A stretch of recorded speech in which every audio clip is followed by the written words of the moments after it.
Face front, true believers, welcome to the Pitch Nerds. We are the weekly show where a bunch of nerds assemble to bring you the latest nerdy news, reviews, and occasionally pitch things and all manner of debauchery. I am Cap, and joining me today is always best friend, fellow nerd, and Taylor Swift superfan, Mr. Frosty.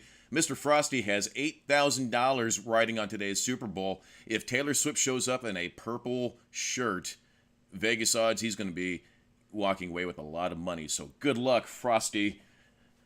Anyways, joining us today is a friend of the show, Gus, creator of Super Killers. We are going to be talking about issues 1, 2, and 3 with him. Frosty's posted some stuff on our Twitter/X. Hopefully you guys have been able to check it out. We were off last week, so we have a lot to kind of get through. So how's everybody doing today? Everybody good? Ready for the sport ball? Yeah. Well, as everybody knows, I was in the hospital for a while, so that was why we were off and still kind of recovering from that. Thank you, by the way, for everybody. I got so much support from you guys. It was really, really cool. I really appreciate that. That definitely helped me get me through it. I was checking your feed every day, man. Just looking on your updates. Just like, is he okay? Is he okay? It was hell. That was like getting the transplant was one thing. This was way worse. And the thing is, I asked the doctor, am I going to lose this kidney? And he was like, well, that's the question. And I was like, what kind of answer is that? Wonderful bedside manner. You asked a great question. As we're going to do a quick sound check really quick, yeah? Yeah. I'm about to do that. I was just posting our live tweet. Anyway, so while we are doing a sound check, today is the Sport Bowl. I know Frosty has a lot riding on the Sport Bowl. Mr. Gus and I had spoken off air. What are you looking forward to most about the Sport Bowl, Mr. Gus? Deadpool 3. Deadpool 3. So, what have you heard about Deadpool 3? Have you heard any of the behind the scenes or what they're trying to do? Heard any of the details yet? I've heard it's packed. It's just got so many cameos with Saber, the old classic first X-Men Sabretooth, not even the Origins one. Nice. Is a major throwback, and of course, I've said Wolverine's my favorite Marvel character, so finally seeing him in yellow. Yes. I literally waited my entire lifetime to finally see him in yellow, so right. I'm very hyped about it. He looks great in yellow. It just pops. It just looks great. I saw a picture of Ryan Reynolds holding Dogpool, which was great. He'd have Dogpool. What was the Wolverine dog called? I remember Dogpool went up against the Wolverine dog, and Dogpool was getting his butt kicked by it. It had adamantium claws and everything. No, no one remembers this. Woo! What? I read a lot of comics. What can I say? One of my favorite Deadpool comics was where he goes I can't remember which one it was, but he goes and he hangs out with Blackbeard, but Blackbeard is actually the Thing. No, that's cool. Yeah, it was really cool. No, there's one issue where whatever Shield agent is tasked with just babysitting Deadpool takes him to a rom-com, and instead of sitting through the movie, he shoots himself in the head. That way, by the time it's over with, he regenerates, and he's just like, okay. That was fun. We were talking about Deadpool the other day. It was the Hulk versus. I think you said you liked it, right, Gus? Oh, I love the Hulk verse. All the Lionsgate Marvel movies I love. Yeah. See, I loved Hulk versus Deadpool. As soon as it got to Hulk versus Thor, I guess because I'm a Thor fan, yeah. He had no love in that movie. They were just yeah, he's trash. And the thing is, they did Wolverine so much justice. It ended with them being run, leaping at each other, and Wolverine was cool. It was just Thor shows up, and then Hulk KOs him, and then he's out. And I was just this is bullshit. I wanted to turn. I sat through it, but I was so pissed off. Right. It was a weird matchup. I would have much preferred to see Thing versus Hulk. I think that's a much more popular matchup. What, then Thor versus Hulk? They're classic, though. Yeah, but Hulk is... Thing? Yeah, Hulk Thing is classic, though.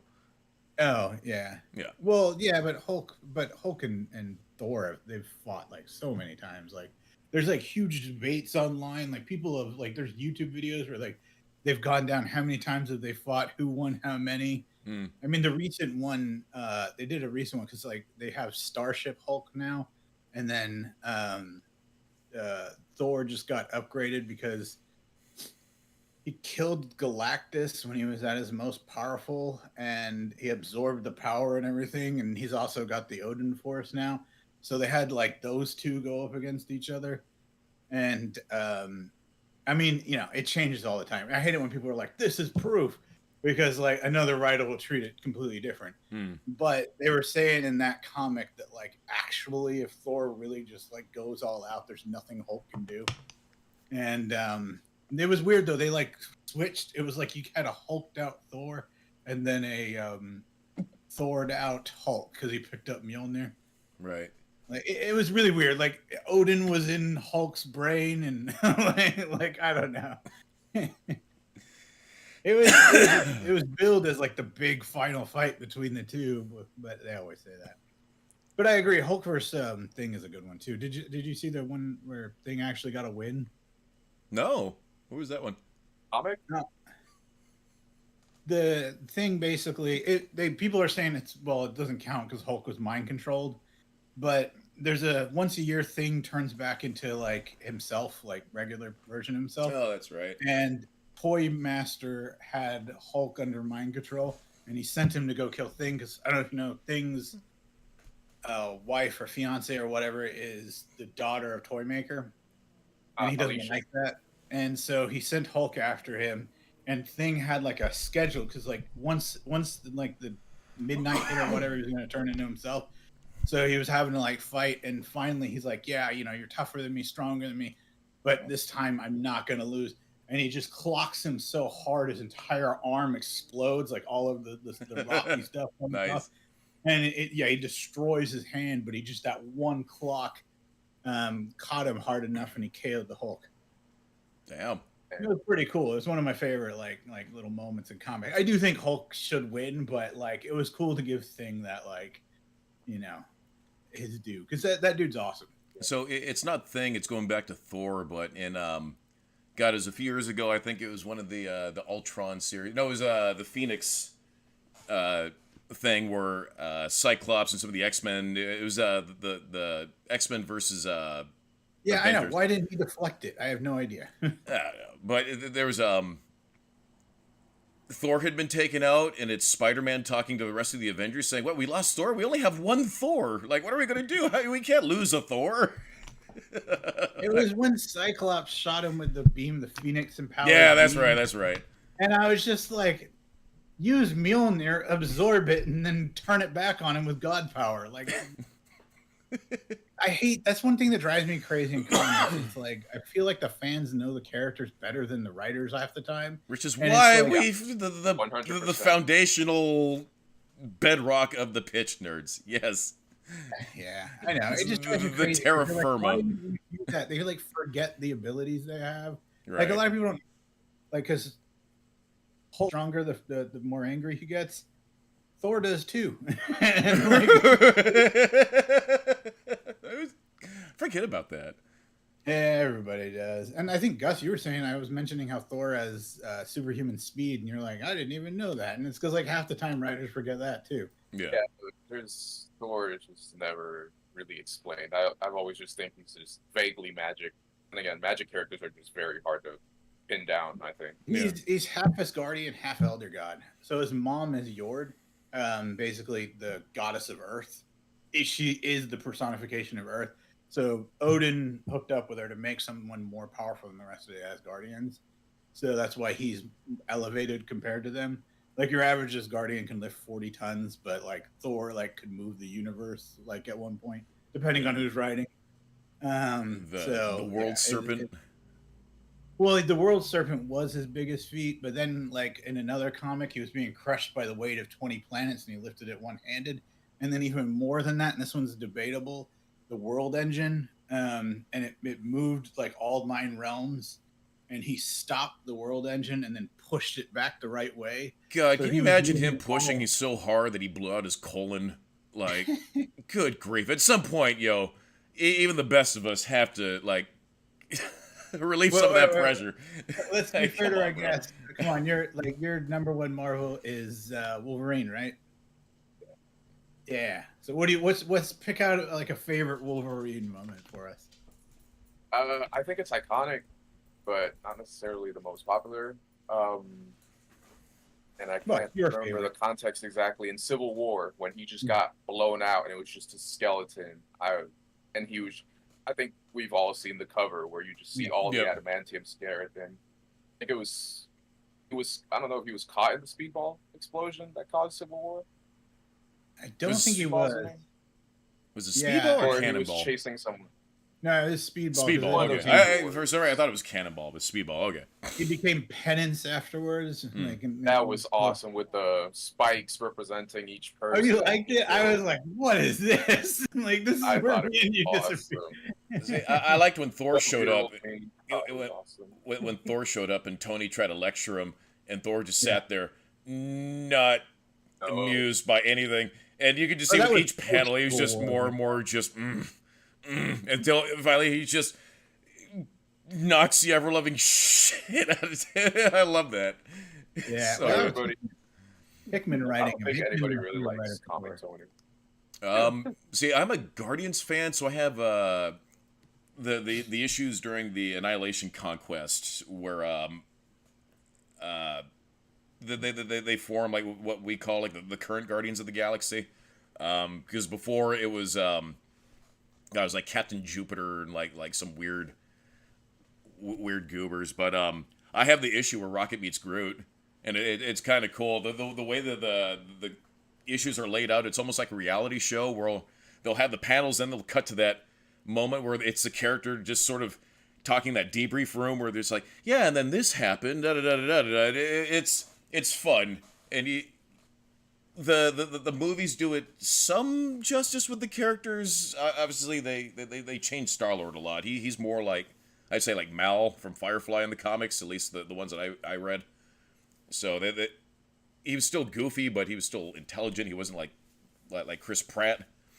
But That's gun style. yeah, I mean that is gun style. But anyways, Yeah, I always thought he was more like Captain Kirk a little bit, but a little bit more roguish, like a mix of Han Solo and Captain Kirk. Yeah, That's my okay. impression. yeah. Yeah, what's your favorite, Gus? What's your favorite DC character? I've said it before. I just don't like to be basic and say Batman, but No, if that's- Martian that's a good Manhunter fucking had any answer. good comics, it would be Martian Manhunter. If he had like any good runs or any runs at all. Okay. Yeah, he's got a couple. I think we were discussing this once, and I listed a couple that I like. But they were, you pointed out, they are part of other people's stories. So, I mean, you do bring up a good point. You are right. He's a cool character. I think it's because he's so powerful they just leave him behind. You know, like Superman's even more powerful, and Superman stated before that the one person he never wants to have to fight is Jean, because he's just that powerful. Like, they don't give him his dues, but yeah, he's pretty up there. Cap, what's your favorite DC? Hold on, we have somebody speaking with us. It looks like Dreams Simprod says, "Yo, good morning, hello, welcome to the show. It's kind of chilly here right now. We're discussing some old-fashioned who's your favorite right now. Anyways, my favorite Yeah, DC. let us know your favorite in the comments, by the way. Yeah, of course. Join the nerdy discussion. Sorry, you asked me one more time, Frosty. Favorite DC character. Well, favorite DC and Marvel. Just Favorite DC character. So, I am immediate friends with Gus because over his right shoulder is the version of my favorite DC character, which is Mr. Freeze, from the Batman animated series. For those of you who've watched the show long enough, I'm a fan of the Shakespearean tragedy. I like tragic characters. He is the quintessential tragic character, and I love it. And I remember watching the Batman animated series, The Heart of Ice, parts 1 and 2 for the first time. Just, oh my God. It was so haunting and so beautiful and just so pretty with how just so good with how they told that story. I fell in love with that character right then and there. Because up until that point, it was only Batman 66 or was it 69 or whatever, where the Adam West, where here's this silly clown looking dude with the blue. He just looked like a goober. He wasn't. He didn't have that sadness that I really like about that character. So, boom, Mr. Freeze. If I could be any Batman, though, I would pick the Adam West Batman. Oh, That's golly, old chum. I see it. No, just think about look, okay, yes, the other ones are cooler, but me as me, he's got the best lifestyle. He does. He hangs out in this mansion, like he hooks up with Catwoman or whatever, like his villains aren't that dangerous. Nobody uses guns. Right. His belt solves all problems. They don't even bother to kill him. They're just like, well, I'm gonna assume this all went okay and leave. And he's like, fortunately, I've got my bat problem solver. Like, if you were gonna be Batman, that's the one to pick. Yeah, it's the most easygoing one. Yeah. No, I was gonna say my favorite DC is Power Girl by far. I love her. Oh yeah. She's Superman, but she's not afraid to throw down, and people don't give her credit. She's super smart. She ran a company, a $1 billion tech company.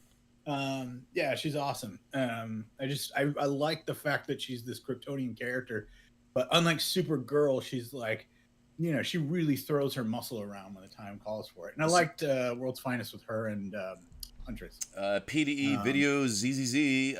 Albert would be proud. Welcome, by the way. Okay, so we should probably jump into some nerdy news because I will try and do this quickly so we can get to your comic, Gus. Okay, so this one, recently Billy D. Williams was interviewed, and I grabbed a snippet. Apparently, he gets ranted at a lot for betraying Han Solo. This is a direct quote. At the grocery store, a man shopping with his son looked at me with disgust. I should put you in deep freeze, he said, as his son nodded in agreement. That's hilarious. It reminds me. Oh, I think we got an issue with our cams, Cap. No, I was moving stuff around. I got things. Yeah, so it reminds me of that Robot Chicken episode where they're like, "Nice to see you, Lando Calrissian," So, I have this dream in my nerdy head. It's one of those things where I'm secretly trying to get, not secretly, but I'm trying to get all a Woe Bundy from all the Bundy family. I'm halfway there. When I meet Billy D. Williams, I want to be, oh my God, freak out. Oh my God, it's you. I can't believe it's you. My daughter, come here, look. Oh my God, it's him. It's, it's Harvey Dent. Oh. Oh my God. They gotta change it to Lego Harvey Dent. Right. So I'm glad you mentioned that because it's so great that they brought him in to resurrect that character as a Lego. It's so good. I would love to see Billy D. Williams Two-Face. I think that'd be cool. Mm-hmm. Yeah, it would have been cool. Can't be any worse than my God, what's his name? Tommy Lee Jones. Yeah, Tommy Lee Jones. Oh God.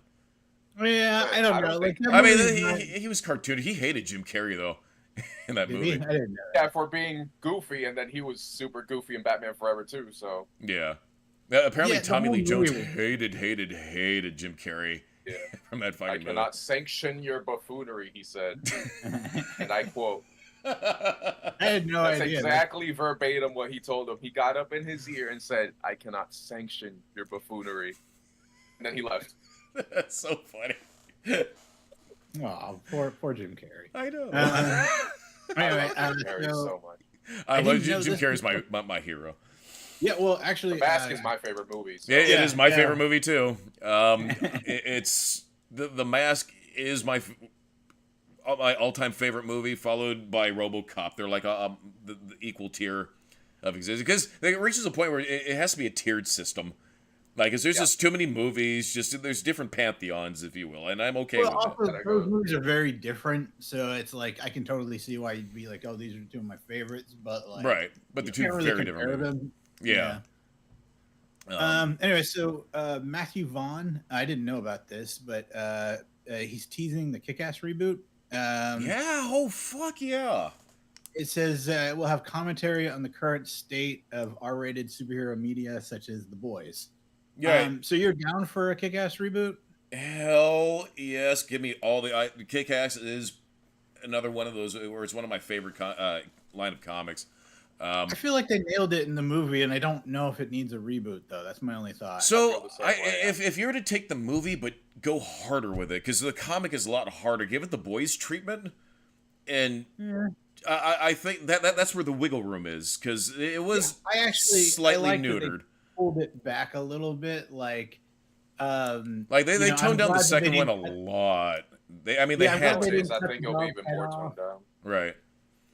I'm glad they didn't cut the dog's head off, and stuff like that. Like, there's a couple of scenes that they didn't do, and they actually commented on it in the movies. Like, I'm not that evil. Because in the comic, when Mother Russia storms that neighborhood, is just one of the most brutal things killing children and stuff. Right. Yeah. But I mean, that's that's what it is. So you give it the Boys treatment and just embrace that. Actually, if no, never mind. Anyway, I just don't like when dogs die. Is the Boys toned down from the comic too, though? Is it? So I've never read the comic. So they showed a flawless butthole in the last season. So I can't imagine. It is and it isn't. I mean, there's stuff that the comics do that it's the main thing is the show is way better than the comic. It's one of those rare occasions where it surpasses it. The comic, it felt like they're trying to go into the extreme nature as much as possible without the substance. Where I feel like the show, it has the substance and they go extreme. Okay. Apparently, the people that are on that show, they've said before, never let the director or the writer, never let them know what you're afraid of, and never say no to anything. Because they'll come up with stuff that's way worse for you to be doing, and so they're all scared of them, all the actors, because they don't want to be like. I mean, they've had some really fucked up scenes in that show. They really have. Yeah. Did you see Gen V? That was even worse. The guy's dick got exploded. The dick exploded. Yeah. Why? So he was back. Like in the next scene, did he regrow it? Like I don't know. I had some questions there. This is terrible for somebody who hasn't seen the show. Out of context. No context? Like, huh? Actually, speaking of seeing things without context, I watched Saltburn, as suggested by one of my regulars. Not sure if you guys have seen it. It's not a good movie. It'll make you uncomfortable, and I think that's what the whole point of it is to make you feel uncomfortable, and that it did. There's two dicks exploding in The Boys. Yeah. I just realized it because there was the guy in the last season, and then there was the guy in I guess it's two different shows, but Gen V. But it's still The Boys, yeah. Yeah. The one thing I do like though is they came out with the laser baby toy. There's a baby in it that shoots lasers out of its eyes, Gus, and they use it to cut people in half and stuff. And then I'm going on Amazon real quick. I need one of those. Laser baby. Well, they made laser tag out of it, so it's a laser baby, but you can play laser tag. What? Yeah. Awesome. Somebody needs to reskin Wolfenstein with the laser baby. Somebody get on that. Anyway, so Cap, you're in favor of Kick-Ass. I mean, I will say you kind of swayed me. If they went a little bit harder, I guess I could. So here's what I like to see about Kick-Ass, because Kick-Ass is about Kick-Ass and Hit Girl, primarily Hit Girl, because Kick-Ass is the hero. He doesn't know he's the newbie. Hit Girl is one of my favorite indie comic book characters. Big Daddy was a lot different in the movie. Right? Yeah. I kind of like that they gave him more in the movie to do than in the comic. He felt more weak. But the comic was always tragic. In the comic, in the movie, he gets the girl at the end. In the comic, she sends him a video of her fellatiating some guy. Oh yeah. I mean, everything is sad. So I like that better. It's sad until the very end, because that's the thing. It's sad, but then it does have its happy ending at the very end. I have read through the series ended, and then it picked up with somebody else had picked up the Kick-Ass mantra, and it was a lady, I forget her name, but she was she's former military, and I thought it was interesting. It was different. It was one of those inspirational things where it's like, well, hey, anybody can be kick-ass. Hey, we need to stay on track because we got to get to Gus's comics. So, all right. Let's breeze through some nerdy news. No, take your time. This is good too. Donald Glover. This is one of my favorite shows of all time. He says the Community movie is a college reunion, but now he's talking about the character. But Abed is like this big director now, and it's basically this is his magnum opus. So that sounds like a cool direction. Did you ever watch Community at all, Gus? No, not at all. Oh man, it is the nerdiest show on TV. Stop what you're doing right now. Leave this show right now and watch Community. You can skip the first few episodes. Hold on. First 2 episodes, you kind of just got to get through, and they're not bad. They're just they're the world building. Yeah, 3rd episode, it's the paintball episode. The show starts at the paintball episode. Yeah, that's the change. That's the game changer. Basically, the premise of the show is they all go to a community college. Something happens, like they decide to have a paintball game. Like that was the first one that happened, and everybody takes things way too seriously. And like, so the main character, he goes to sleep in his car and he wakes up, and then it's like dystopian. The apocalypse. And and they start going for all like he's like walking around seeing what's happened, and like people are like running the chess club, they're all wearing the pieces on their helmets. God. Yeah, you have the choir. He's about to get shot with the paintballs, and his buddy comes running along the wall and like boom, boom, boom, boom, boom, takes them all out. And he's like, Jeff Wheeler, you son of a bitch. Arm class and stuff like that. Oh my god, so I love that trope so much, where they just take whatever things so seriously. You watch South Park at all, Gus? I've seen 1 or 2. I saw the recently because it really interested me with the promos. Was the Pandemic special? That's the only one. So South Park kind of does the same thing where it takes something and everybody else overreacts to the thing. Well, you have the character, the titular character that's like, dude, what the fuck is wrong with all of you? They get into it though in Community, right? I mean, they really get it, but it's sort of like that where it's just everybody overreacts to the thing. Like, God, there's a whole episode where it's don't touch the floor is lava, and it's a community, it's a campus-wide thing. Don't the floor is lava. And people start walking on chairs, and there's the lava walkers, and it's the best part. Yeah, lava walkers. They all look Mad Max. Yeah, and then she's like chair walkers. Woo, and they all come in. Unga bunga. It's so great. It's so good. Anyway, the movie's happening though, and so it sounds like Abed, obviously he's been a director in the show. So the whole plot of this is he's going to be now he's this big director and he's making his final thing. And I'm glad to see that Donald Glover's coming back, because that was a big question whether or not he was going to be in it. Yeah, because he's kind of distanced himself from Community weirdly. I guess he was trying to get his like rap career going. And yeah, like that. He didn't want to be associated with those types of hijinks, I guess. I would.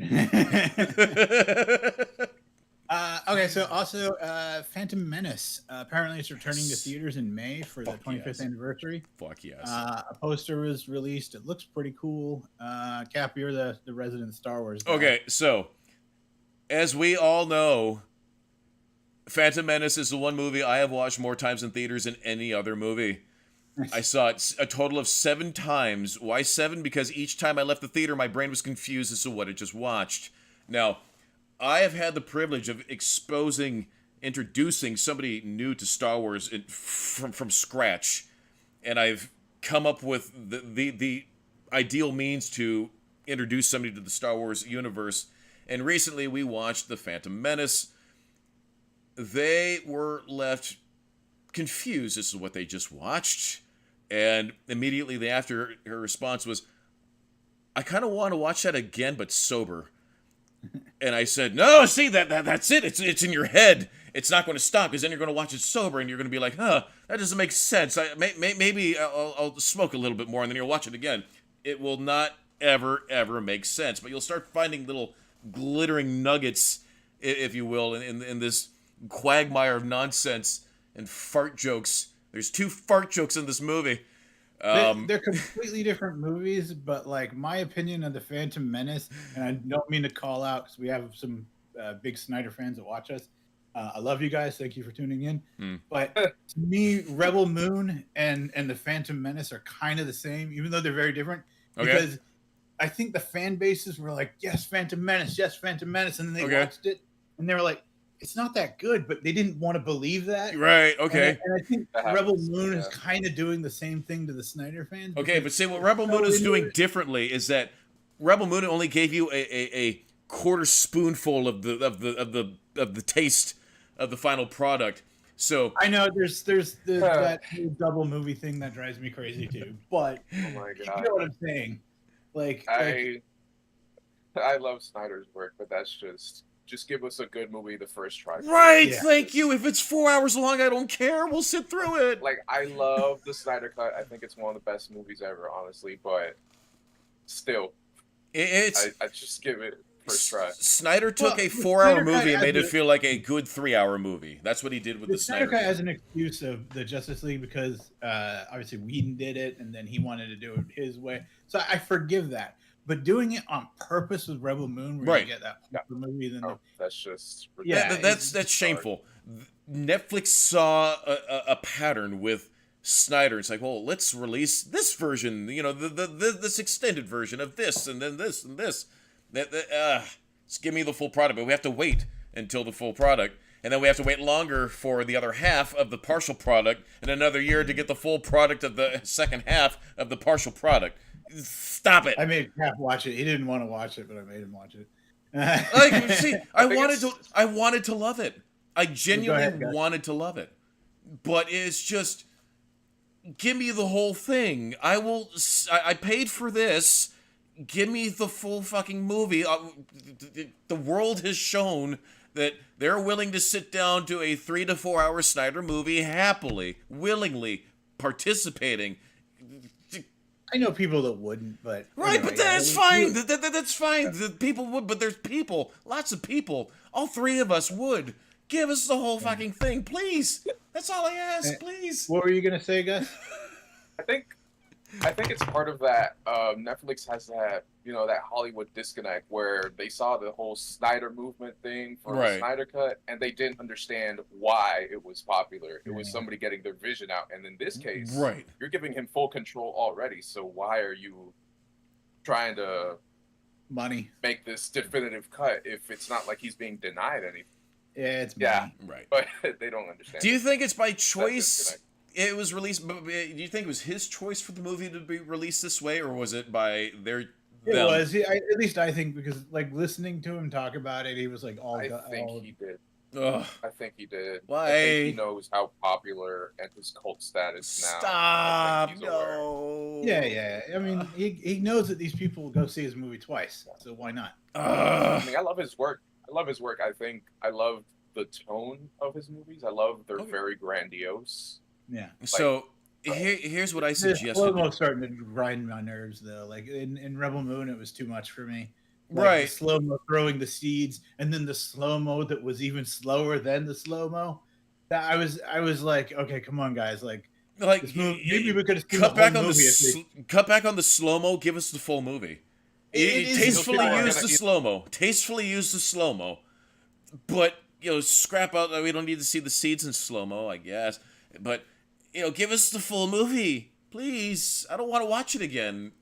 I don't. I couldn't tell you a single character's name from that movie. None of them. The robot was cool. Interesting. The robot was cool. I didn't watch it at all. There was. Are you gonna watch it when the full one comes out? I'll watch the newer one, but honestly, the premise is just so done to death with the whole big empire and little rebels. Yeah, it was so many Magnificent Seven or Seven Samurai. It's just that story over again. I was talking about that with Rob. Awesome. Anyway, Christopher Nolan responds to. Oh, this is interesting because I want to get your guys. I would love to see Christopher Nolan and Zack Snyder just like throw down. But anyway, so Christopher Nolan responds to those who get confused by his films. Direct quote: "If you experience my film, then you're getting it." To me, that's a little pretentious. Like. Right, but see, that's Nolan though. Nolan is the artiste. I feel like that sounded very open to me. Like, if you saw it, you get it. I feel like he's including everybody in that. Yeah, it's saying if you're, he's saying, but he's responding to people who are confused by his films, like saying, like, I don't understand your movies. And he's saying, if you are experiencing my film, then you're getting it. Meaning, if you're not getting it, then you're not experiencing my film. It's kind of like, I don't know. I guess I just feel I would have used to have thought like that, but I guess I've over the years doing pitch nerds, I'm more of art is so subjective, and not everybody's gonna like it, and so I think that's kind of what he's saying, though. That's not how I read that. I think that's kind of what he's saying. Okay, maybe. Hold on, say it one more time. I just need to savor it one more time. If you are experiencing my film, then you are getting it. So the reverse of that would be if you're not getting it, because he's responding to people who are confused by it, then you're not experiencing my film. I mean, there's truth to that, but at the same time, I think there's a lot more nuance to that. I don't think he's, because Nolan movies are something that can't be experienced. It's like, God, all of them. Pick one. Inception, fucking any of the Batmans. They are an experience. So whether or not you're confused by it, so I didn't really care. I didn't really care for Inception. I thought it was a little overrated. I didn't think it was bad, but Me too. I thought it was a little bit pretentious of itself. But I can still experience, oh my God, look at these scenes, and then watching the behind the scenes with the rotating sets and everything, you experience that movie. I experienced that movie. I didn't walk away necessarily understanding a lot of it. I didn't love it, but I still experienced the movie. I think that's what he's saying. Yeah, I guess. I think you experience all movies. You can pick any movie. Well, right. Especially movies. Well, right. Like, even like a movie that you hated. Remember when we had to watch Taxi? And God. that was a I wanted to die. Experience. I couldn't get higher. We had a guest on, Gus, and we usually let the guest pick the next Behold Nerds, and he picked Taxi. And no, Taxi Driver. Taxi Driver. No, is it? No, yeah, it was Taxi Driver. Okay, well, there's two versions of the film. There's the French version, which is actually good. We watched the new one because we weren't sure which one he wanted us to watch. And it's Queen Latifah and who else? The late night host? Oh, Jimmy Fallon. Jimmy Fallon. It was so bad. I wanted to die. We've watched some bad movies. I've seen some bad movies. I subject people to the Star Wars Holiday Special. I love the Holiday Special. There's a charm to it. I lost faith in humanity after watching that movie. That set us back a good 60 years of progress of cinema mastery. Just it wasn't so bad. It was good. It was just bad. And then her Taxi did like this Inspector Gadget, like go Gadget transport, like Men in Black almost. It was just so dumb, so bad. And Jimmy Fallon. Anyways, having flashbacks. But anyways, that's what I think Christopher Nolan was meaning with this. I just think that it's pretentious because you experience all films, like right, but it is pretentious. I'm not. That isn't under contention. Yeah, it's a pretentious thing, and the reason why it's pretentious is that it can be viewed in so many different ways. It's just one of those artsy sort of comments where it's just like, yeah, I guess I get tired of that shit. Yeah, well, that's Nolan. See, Zack Snyder wouldn't say something like that. Zack Snyder would just. Zack Snyder, man. Yeah, different types of filmmakers. Better than the alternative, though. I mean, this is a guy that doesn't use cell phones. Like he is a bit of an eccentric, but he's all the better for it. Right? Exactly. Like so, he's probably all the better for it. Right. So I can forgive his eccentricities for the fact that he's a solid storyteller. I don't necessarily. I'm not saying he's not. I just like I said, Oppenheimer was amazing. Yeah, I haven't seen it, but I've heard it's amazing. Oh man, that's I haven't seen one it for the ages. Quite frankly, one of the best movies I've seen in a while. See, I saw Barbie instead, and I actually really enjoyed Barbie. I thought Barbie was good. I thought Barbie was okay. It was a lot better than it needed to be. Yeah. It felt too much like the Lego movie. And so it was. I actually hated Will Ferrell in that movie. Will Ferrell almost sucked me out of not Lego movie, but in the Barbie movie. He just was too goofy. Oh, yeah. It was just, he was too Will Ferrell. Like dial it back by like 30% Will Ferrell. Yeah, I always think Will Ferrell. Like when I see it, I always think I hate that guy, and then I watch something like Step Brothers, and I'm like laughing my ass off. Right? Why do I hate this guy? And then, but I don't know. Anyway, so 4 potential Deadpool titles for Deadpool 3 have been registered for trademark by Marvel. Deadpool 3, Deadpool and Friend, Deadpool and Friends, Deadpool and Wolverine. So which title grabs you? I think just call it Deadpool and Wolverine. We're gonna call it anyway. Deadpool and Friends, because of all the cameos. I feel like that's what they'll go. Right, but I think Wolverine has more of the sales grab. Like Deadpool, 100% agree. And Friends, yeah, okay, and Friends would work towards like somebody like us because they're bringing in all these cameos. I hope they bring in Chris Evans as the original Flash, or not Flash, the Human Torch from the Fox universe. I want to see that. I would love to see that. I just want Chickless Thing. I need Chickless Thing so badly. He was my idol when I was a kid. I still have the action figure. Chickless's Thing was just the greatest thing ever when I was a kid. Right. So I'm hoping we see that. So Deadpool and Friends would market towards us, but for the brighter swath of the movie audience, Deadpool and Wolverine. That's it. And then we have the 3 claws through the Deadpool logo. They've already done that, and there you go. I think people are just going to call it Deadpool 3 anyway, so just call it Deadpool 3. Oh, of course. I kind of, in my opinion, like I think it's like when they were like, oh, the Xbox One. It's like, no, it's not. It's like the Harley Quinn, the Birds of Prey and the Fantastic Misadventures of Harley Quinn Caper, blah, blah, blah, blah, blah. Yeah, well, that film guy. I could see that happening as a title too. Deadpool 3 and then like a quirky subtitle like Deadpool 3 Back in Yellow, something like that.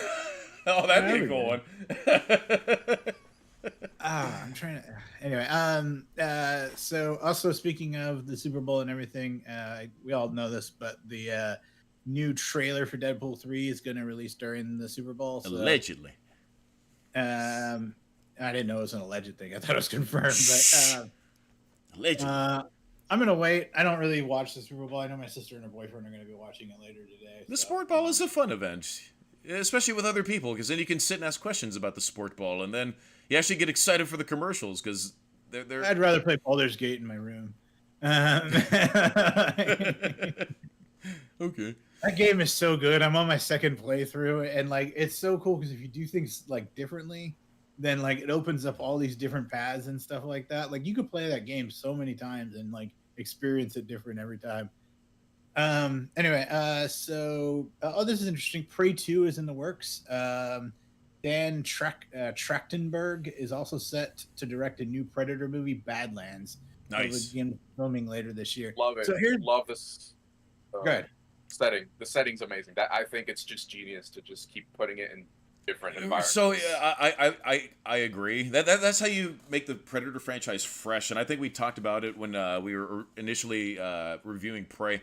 Just take a Predator and plop it in any given culture, at any given moment, at any given time. Yes. Right, again, Predator in medieval England, well, a friggin' Predator in like feudal China, friggin' a Predator in like the Congo, or we already had that, but like in the Serengeti or something. Just well, they were doing that in the comics, different time periods. The one that they were supposed to do next was Dark Horse, a pirate one where he goes and then like his prey was this like pirate captain and his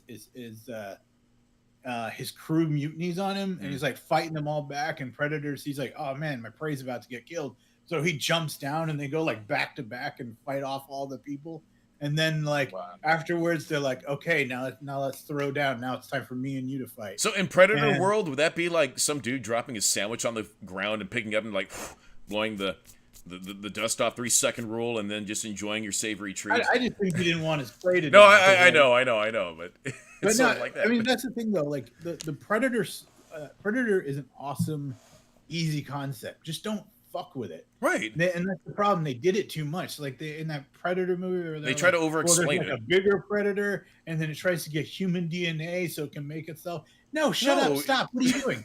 People over-explain too much nowadays in all writing. All you need. That's it.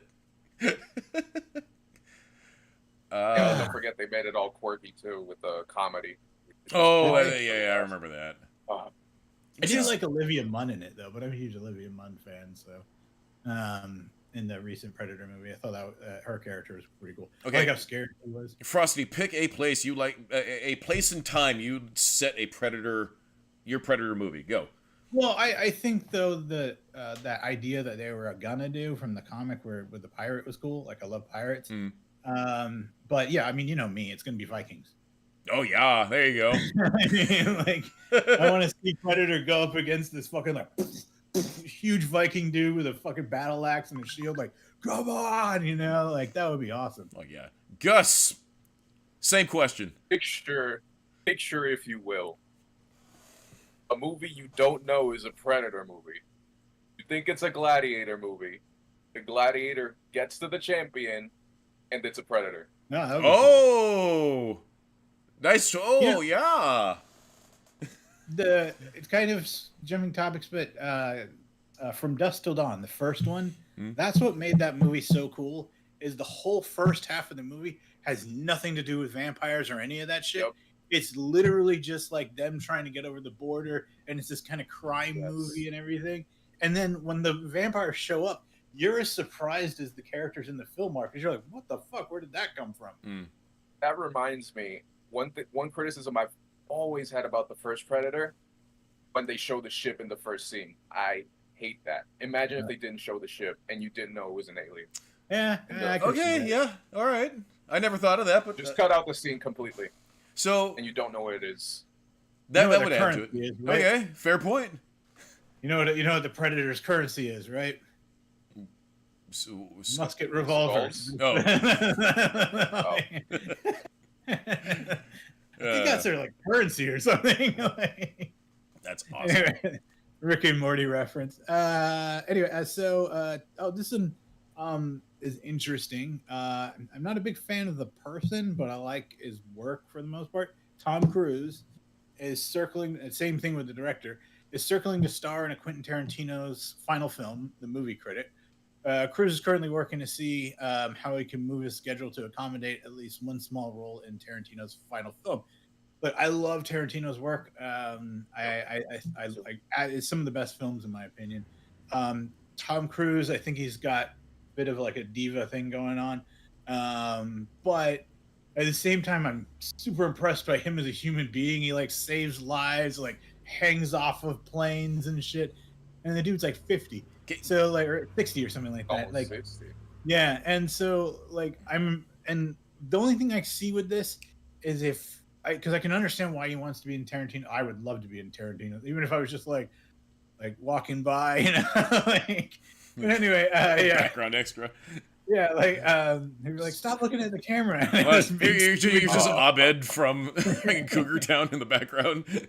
But anyway, but the thing is, like, I could see an issue with Tom Cruise because he's gonna like, it's supposed to be a bit scene, but you know, like he's got that big like, it's got to be about me, you know. And Tarantino's talked about before. He's like, yes, if an actor has an opinion on something, I'll listen to it, but their job is to read what I write. Right. And so I could see that being like a kind of clash between them two. What do you guys think? So I think if you were to take Tom Cruise's character from Tropic Thunder and plop that into that, you can plop that in any Quentin Tarantino movie. Just that He'd have to be performance more there. serious, but yeah. I mean, just that type of edgy, over the top. Just it depends on what he's portrayed, but I think he can channel that energy to do something good in a Tarantino movie. I don't know. He's been in Hollywood long enough. I would hope that he could take directions despite his alleged diva-ness. I don't know. I think that diva thing went down. I didn't hear any trouble with Top Gun Maverick. That was a phenomenal Remember? movie. Yeah. God, that movie It was was so an issue good. with like Nope, did we lose has him? been brought up in several of his movies. Oh, that was crazy. Sorry, you skipped a little bit, but you're fine now.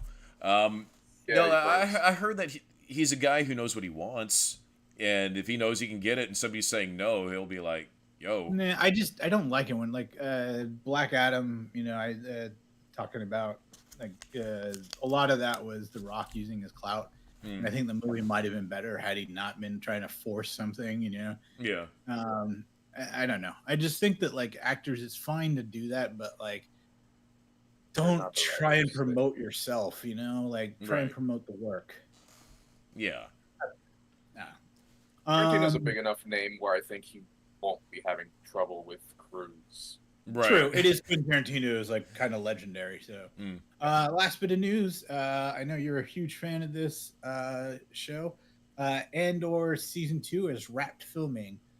More than 700 people worked hard on this production, and it's impossible to say goodbye and thank you to everyone individually, which is why I write here. Thank you for the love and wonderful experience, and that was Diego Luna.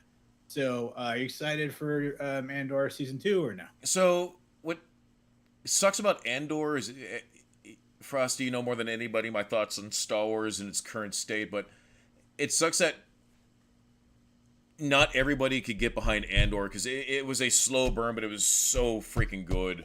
It was so good. It was better than it needed to be.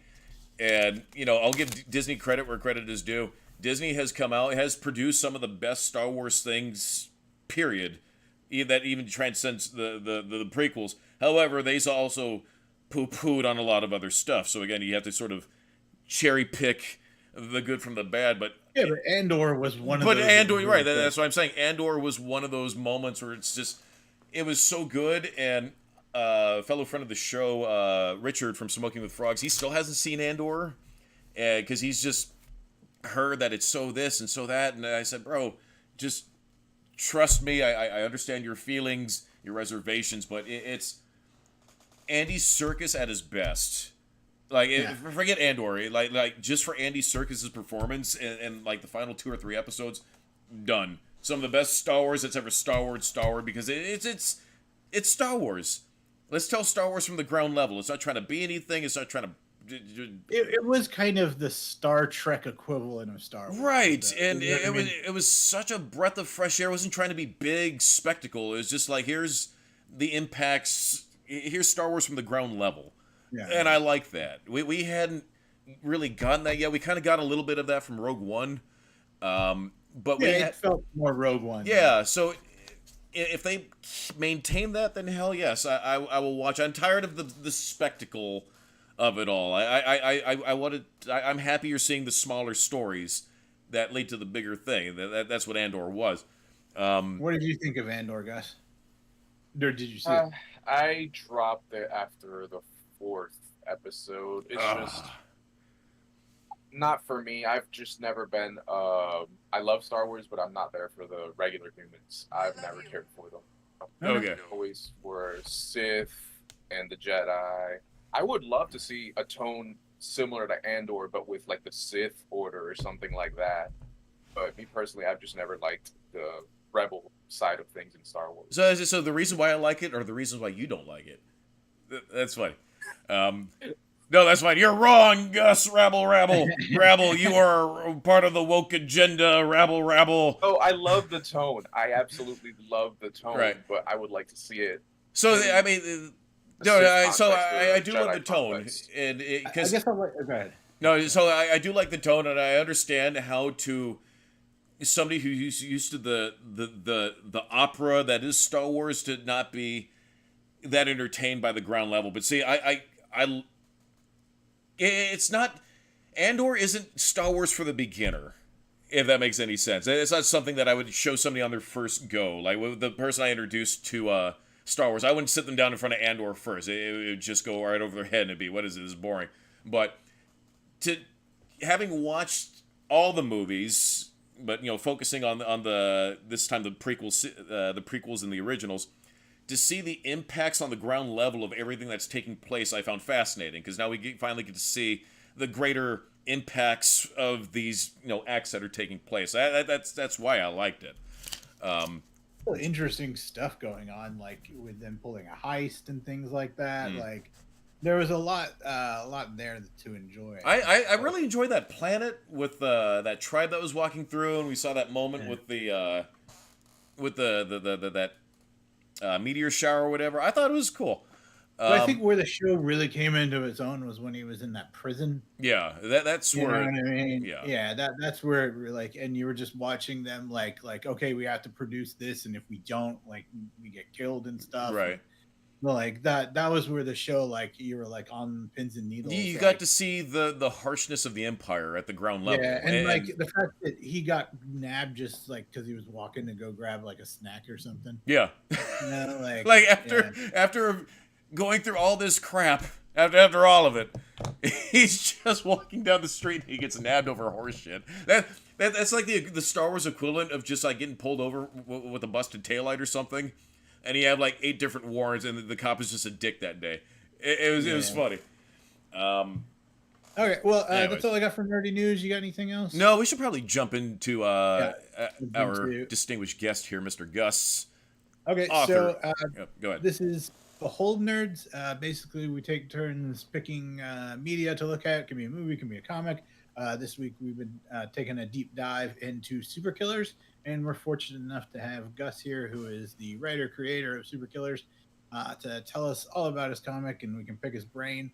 If you're in the comments, please ask us questions. You can also post questions on Twitter, or if you're watching the replay, post questions in the comment. I'll make sure that they get to Gus, and I will respond to you. But go ahead, Gus, take it away. So tell us a little bit about Super Killers, just to start. Well, as you know, which is it started when I was 15 watching the first Suicide Squad movie, and it was just absolutely disappointed because I was hyped. I saw those trailers. I'm like, oh my god, this is amazing. This is just gonna be this insane mayhem of just the bad guys going all out, no heroes to stop them. I mean, it was kind of that. In a way. No. They were bad guys the same way Black Adam was a bad guy, just because Hey, check out this guy, the grappler. His power is he can grapple anything. God. Dies in the next scene. My friend, I remember watching that movie. She leans over to me and she's like, "Come, they didn't give him an intro." I was like, "I don't know, he's probably gonna die in a minute." And then she starts punching me. I was like, "I don't know. I'd never heard of him before." And then it's obvious he wasn't in any of the merch. Yeah. Right. He wasn't in any of the merch, and everybody, that was a joke for a while. Everybody's like, he's gonna die. There's no toy of him. So right. Anyways. But yeah, I remember being just a edgy teenager and just being super bummed out. And at around the same time, I had seen Goodfellas, and I don't know why I just made that connection at that moment. It's like you have a whole bunch of bad guys doing bad things, and it's interesting. They don't go through some pseudo hero's journey like Suicide Squad did, right? And has a relatively happy ending and everything. And I like Goodfellas because it has that bittersweet ending too, and I was expecting that of Suicide Squad, and it was just so disappointing. And that's without getting into Jared Leto's Joker. I think we might be getting a little bit of feedback on your mic there, Gus. Are we? Yeah. Yeah, just want to try refreshing your mic real fast. What's that? So I am perfectly fine with the alleged Ayer cut, similar to the Snyder cut. I think if David Ayer is allowed to release what he had originally created, because apparently during the making of Suicide Squad, there's a lot of studio interference, and you can kind of see it because this movie came out around the time the first Guardians movie came out, and you can tell by the marketing that they're trying to play it off or try to market it as like, hey, look at this, like DC's Guardians of the Galaxy, where here's these scrappy kind of bad guys, kind of morally gray figures, and you have the catchy music and everything, trying to recapture that magic of Guardians of the Galaxy. Yeah, I mean, it's pretty. There was a lot of issues with that, but Super Killers though. So you kind of combined the idea of taking villains with, because obviously there's this kind of, I guess like mob boss kind of thing going on in that world that we're following. He's like a crime lord, and then I think Frank is his boss, and so it's a combination of those two elements, and I believe your inspiration for Jack, and you're gonna have to forgive me, it's the Argentate, right? Oh, you're on mic mute issues. Right now.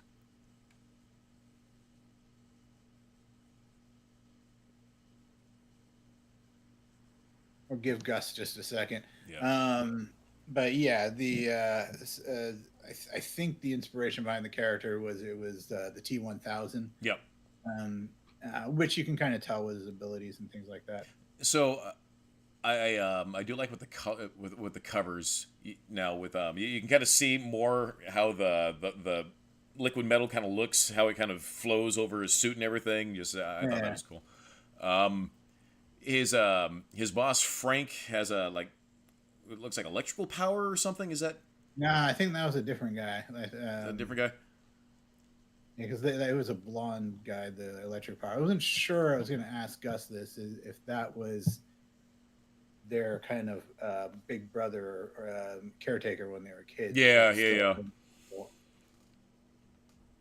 Give him a minute to get his mic. Sure. Why don't we just take a 5-minute break while Gus sets up? Yeah, here, guys. We'll be right back. Stand by.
Sorry about that. That was weird. Oh my goodness! It's those.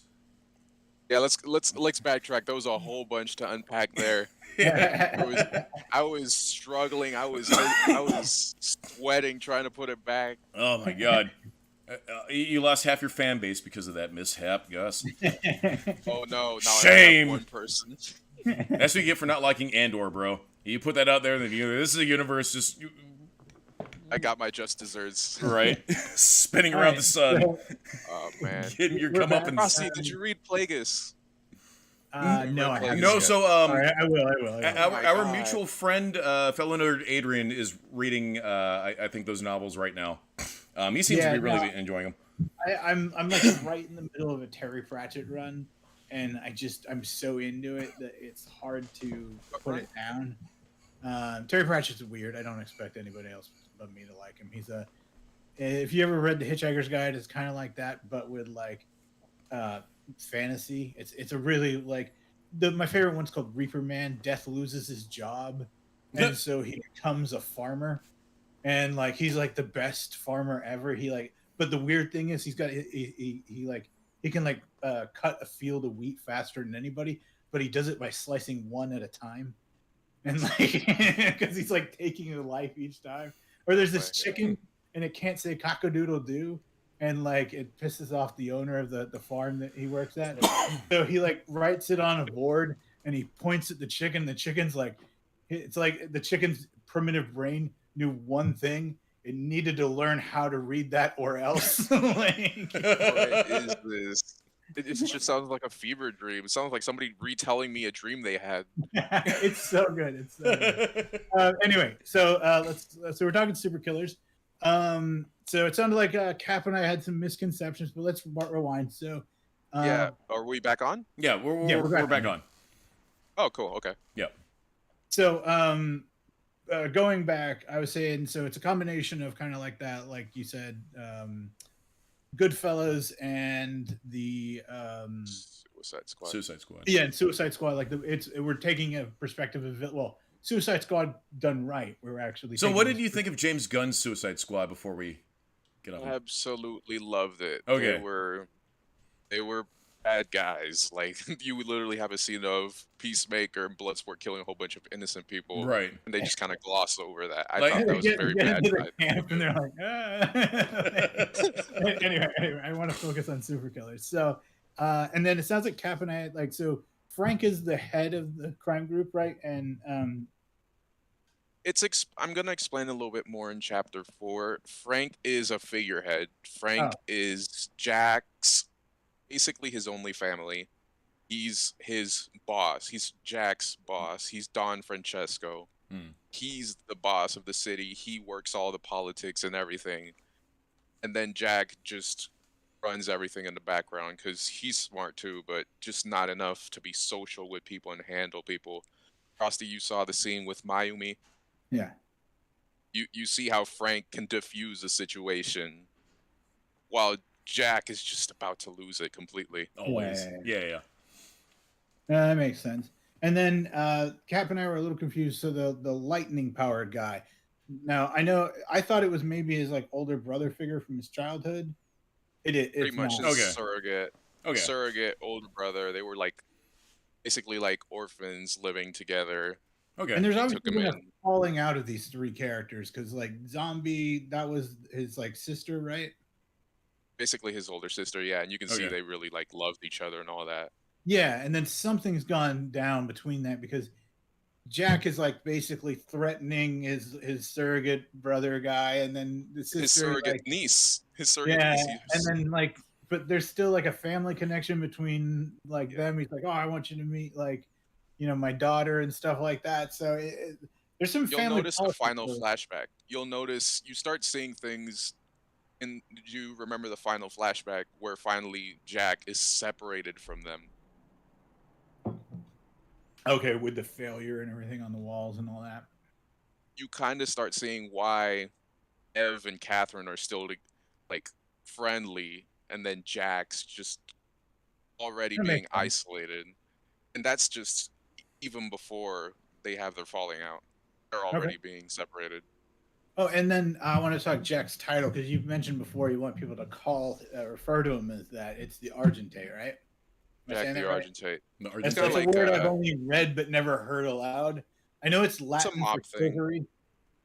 Yeah, Right? it's a mob thing, like Vinny the Horse or something like that. It's kind of like his mob title. Well, but I mean, he's- we talked in my about my novel once, and I had the same thing. I have my main character Vincent, but he's known as the Breath of Steel. So yeah. super cool. Oh, thank you.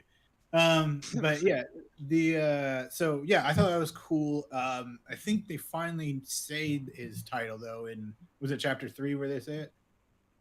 Yeah, and the scene with Iacod, you actually hear Hypergrade mention, "Oh, I Cool want name, to by get the Jack way. the Argentate." What? Cool name, by the way.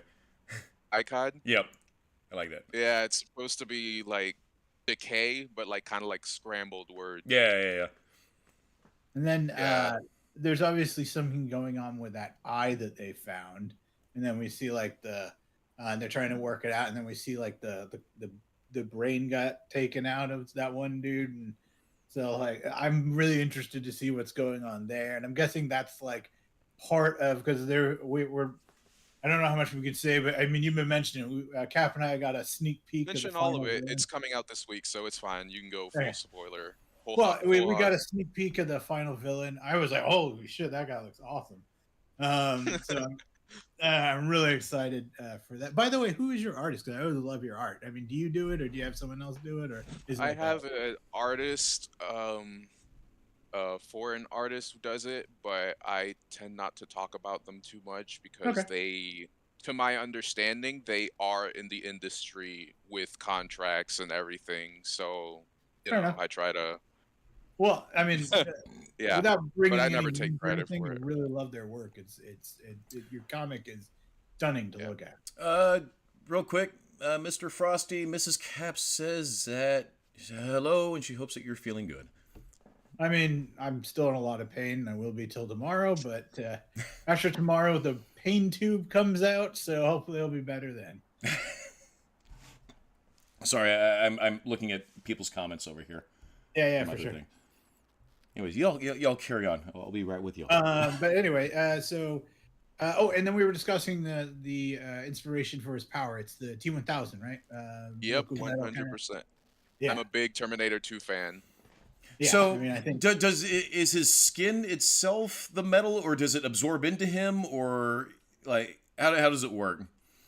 Chapter 4 for flashbacks will explain how he got it, but basically, because you mentioned that you mentioned offline that you wanted to make it seem like real, in your own way, right? Oh.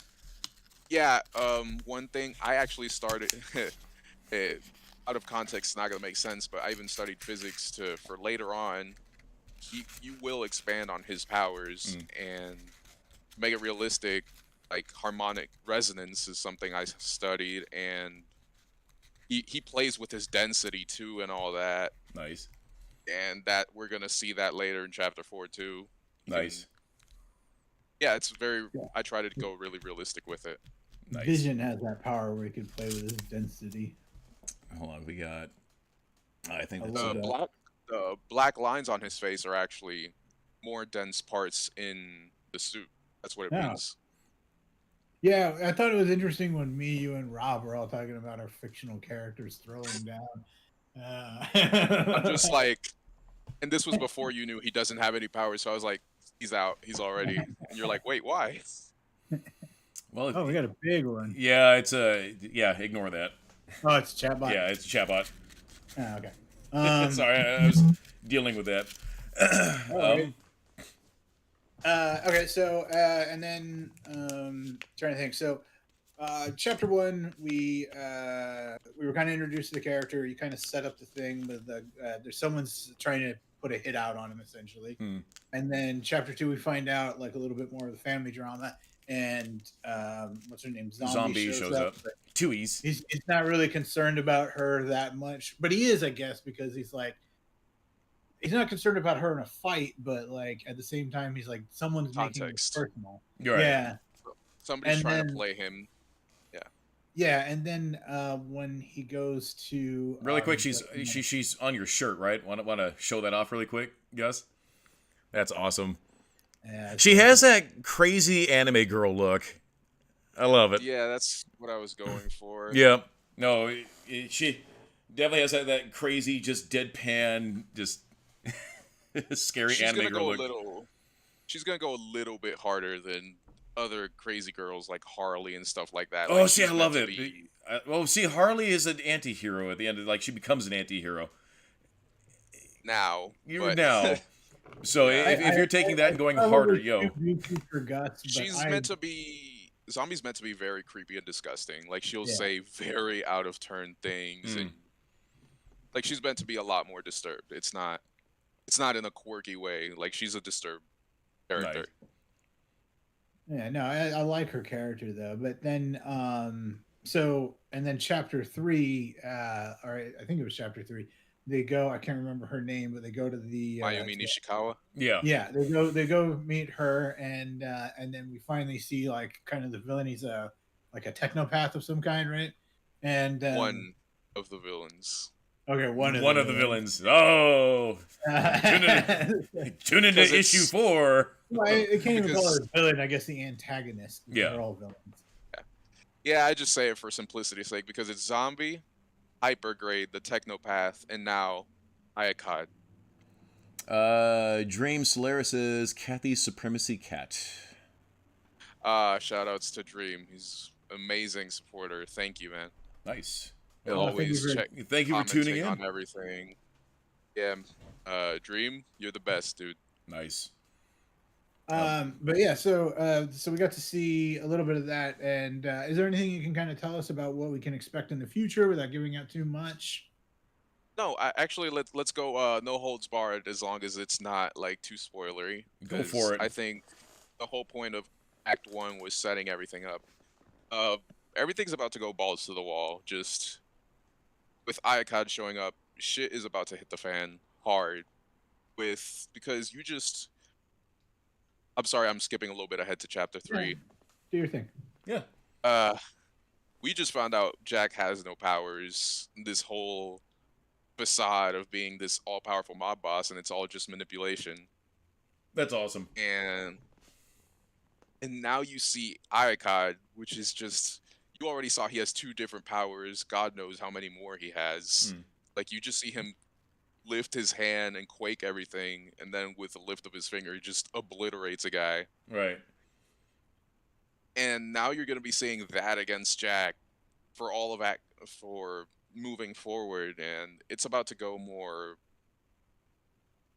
All the crime drama's done, and now it's just going to be full-on fighting manga going forward. So you know what it kind of reminds me of a tiny bit, having just watched on Netflix the live action, almost like One Piece, where instead of the mob bosses, it's the pirates, kind of sort of, and each one has their own special thing, and they're all kind of going after each other at some point.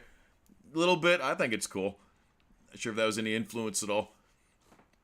No, I've never seen One Piece, and I don't plan to because it's too long. Okay, so here's the thing. Watch the live action one on Netflix. You know, I've been. It is better than you would think. It is. It's another one of those way better than it needs to be, but it kind of has that vibe where, oh, here's all these pirates, and each one's sort of gunning after another, and there's certain alliances over here. So it kind of reminds me of that, just a tiny bit, but not in a bad way.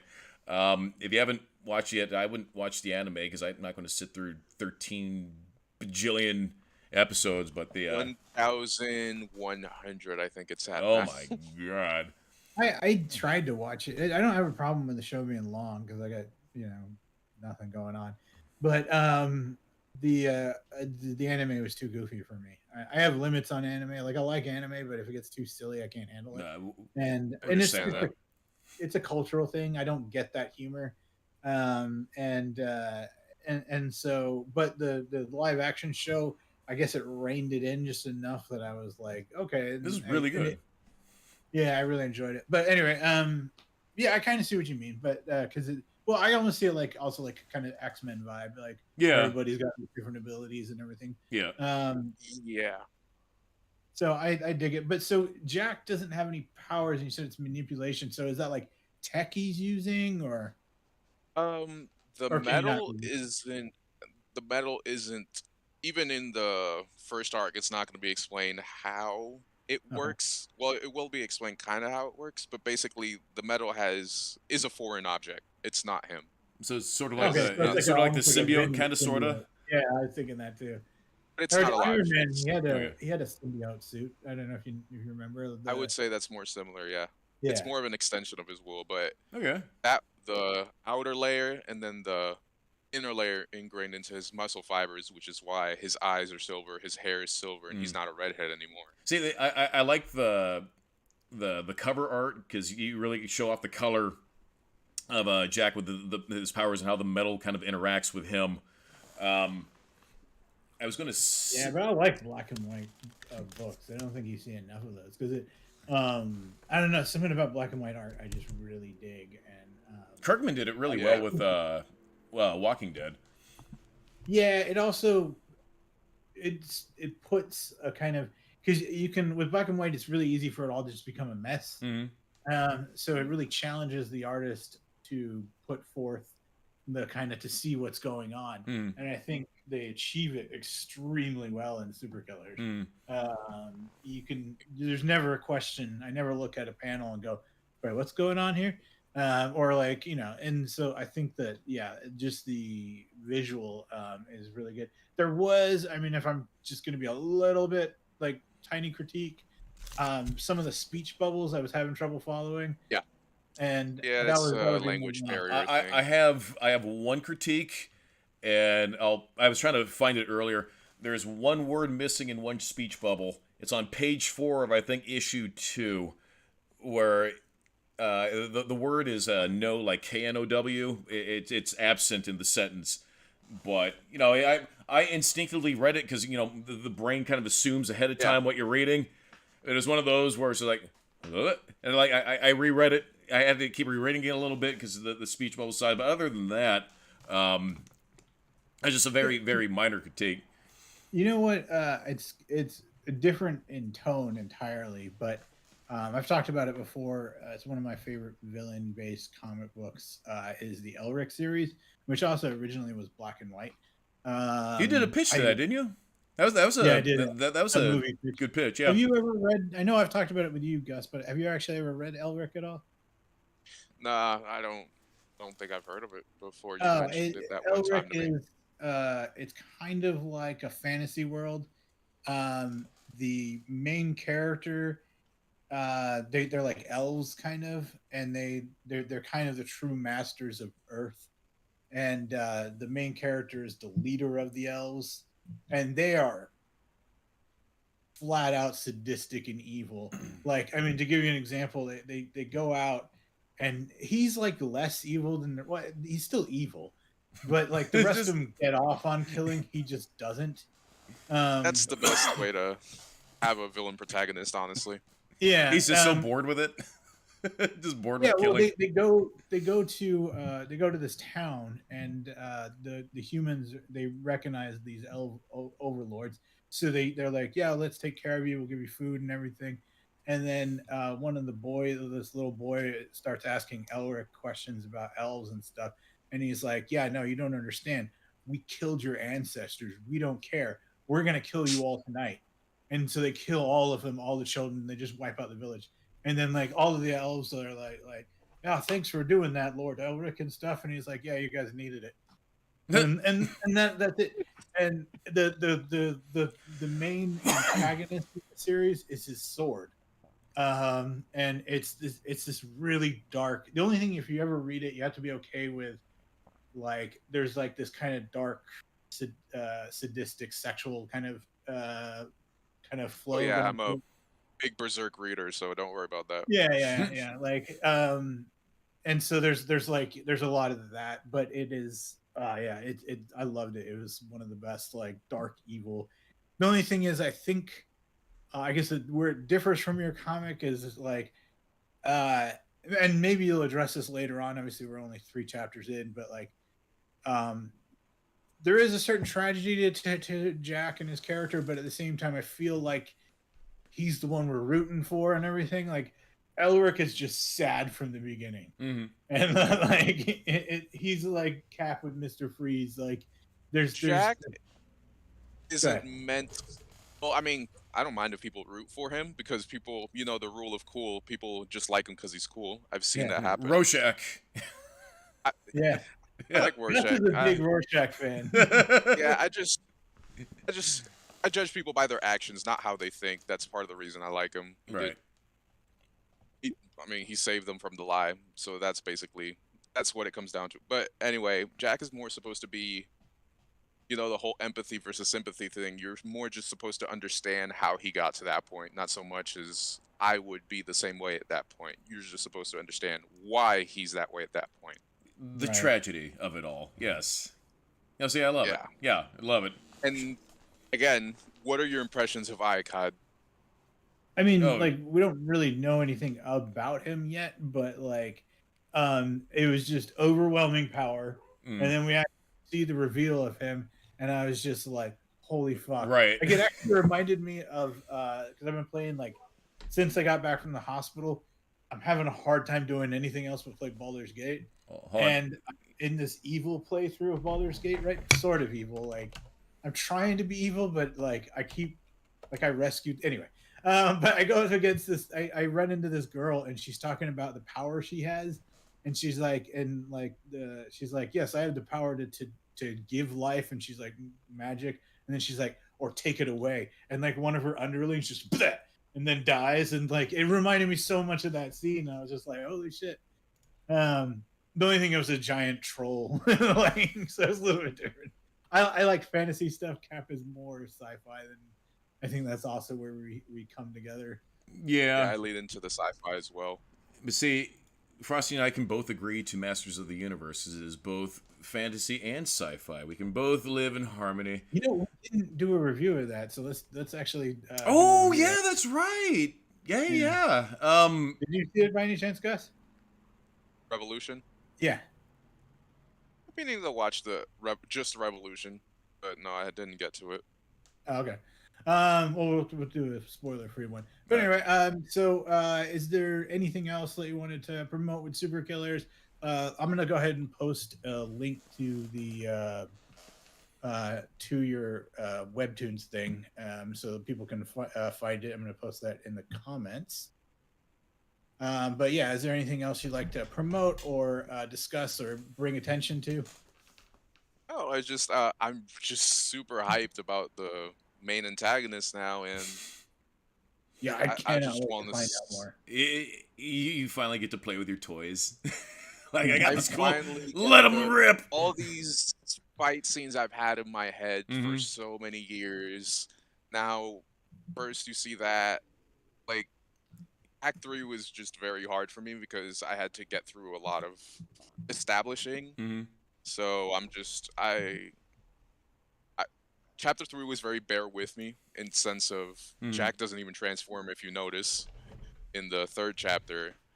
But I just want people to know that there is just crazy stuff to come now. But you know, it's so new that I usually give comics to like issue 5 to like build the universe and to really get it going. I think that's fair to say. And for the 3 that you put out, and then the 4th you said is coming out next week or this week, yeah. What you guys just saw is coming out, and now I'm gonna finish the chapter 4 script. Okay, perfect. Check. Oh, that's you, Frosty. Yep. So if you go into our chat on, I posted it on our YouTube chat. So you just hop into the chat, or if you watch it on replay, you'll see there's a link to the comic, as well as you can see above Gus's name. That is his Twitter handle, so you can also go to his Twitter profile. And I posted that his Twitter handle in the chat as well. So, I mean, it sounds like it's a shut up and take my money definitely from me. Shut up and take my money. I love it. I love it. Plus, I'm a fan of like techie stuff, like Frosty said. So I like the liquid metal kind of power. It's cool. I like the mob boss vibe. I like how, again, sort of like One Piece, where if you were to treat each mob boss like they were a pirate from One Piece and they have their own, way they handle business, and then eventually they'll sort of butt heads and come to heads. Like, shut up and take my money. I'm enjoying it. Totally. Can't wait for more. And then Gus, we do have a movie lined up for me, but every time we have a guest, we let them pick our next movie, comic, show, whatever to watch. So what should the pitchers take a look at next? Well, I'm just shocked you didn't see it, so you got to see Oppenheimer. Okay. All right. Oppenheimer it is. Cool. Oppenheimer it is. Got to be Oppenheimer. Max? Like, where is it on? Is it streaming? Because I know Barbie just hit Max. I don't know. Just double check that. If it's not out on stream yet, we'll go ahead and watch it when it is. One thing I noticed that is out on stream, I've been trying to get Cap to watch it, is Everything Everywhere All at Once. That is now free on Prime. So is it free now? Okay. Yeah. We're gonna take a look at that. Did you see that movie at all, Gus? No, I'm gonna. If it's on Prime, I'll check it out. Everybody's been raving about it for so long. Oh, it's so good. I loved it. It's basically I'll watch it a kung fu movie. And so I'm a huge kung fu fan. So if one last thing about my comic I want to mention is the most excited thing I'm ready to explore, besides the fight scenes and all that, is the dynamic between Icad and Jack. Jack being more of a necessary evil, somebody who's more of a tool for the mob. He doesn't even have his own morality. He just follows the Scarlets. Yeah. And now you have Ayakad, who's just the like the dude basically just considers himself the god of evil. So Yeah. Well, in D&D terms, can't it wait to sounds like show you're that going off. in D&D terms, it sounds like you're going with neutral evil versus chaotic evil. And I just can't wait to show that dynamic between them. By the way, Gus, you don't have to, obviously, but if you're available on Sunday night, not tonight, because I'm waiting until I get some tubes out, but you're always welcome at my D&D game, by the way, if you ever want to play. Oh, yeah, the D&D thing. So I think it's coming up on 12, so like I said, check out his book, but we should probably jump into some Battle Nerds. Actually, did you want to do your Rick and Morty review really quick? Well, we'll do Rick and Morty and Masters of the Universe afterwards. I think I like to split up the reviews. All right. So Battle Nerds is our weekly game. We started with a list of 100 iconic characters. We random roll to see who we get. So we have some crazy matchups. And the game is we can pick whatever version of the character we want. And you have to come up with a convincing argument as to why your character would win. Cap rolled up the unbeatable Squirrel Girl, and I got Zatanna. So I feel like I'm at a disadvantage here, Cap. So this is going to escalate into who can out meta who the quickest. Well, you keep calling Squirrel Girl meta, but she's never really been meta. She just wins. Right, but see, I still like call that's sort of a meta thing. It's just ill-defined ability to win. Well, they did define it in the Marvel universe, woven. So this is all tied to my argument. Okay, so Squirrel Girl's thing is woven into the Marvel universe. Is she is unbeatable? She did lose once, but you can just call that one writer. But it's woven into that universe's thing. It's sort of like how in DC, the Source thinks Superman is special, and so that's why he's kind of this iconic center to everything. But in Marvel, it's so written into their like lore and their fabric of their universes. Squirrel Girl is unbeatable. There was a little, I will concede, there was a little bit of meta when she had her unbeatable Squirrel Girl comic. She had trading cards of the different characters and stuff. So there was that, but generally she's not considered that meta. However, this is why Zatanna wins. Zatanna, as we've been over, is stupidly overpowered. And she's been seen to have writer edit power. So she reaches through the universe. I knew you were going to do this. So has the writers just erase that little bit about Squirrel Girl being unbeatable and woven into that universe. Then Zatanna shows up, and then she's like, okay, Squirrel Girl, like, let's do this. And then Squirrel Girl now is just a chick with squirrel powers versus Zatanna. Right, but then somehow you'll turn the page of the comic book, and it'll be like a Snicker ad featuring Spider-Man, and a cool, like, Squeeze It sponsored by Cheerios or some shit, and then you turn another page, and it'll be Squirrel Girl, be like, oh, well, that was a close call there, wasn't it? I've undone that. Right, so it could be written so that you can't remove it. It's so like to remove her would destroy like the entire. She has writer edit powers.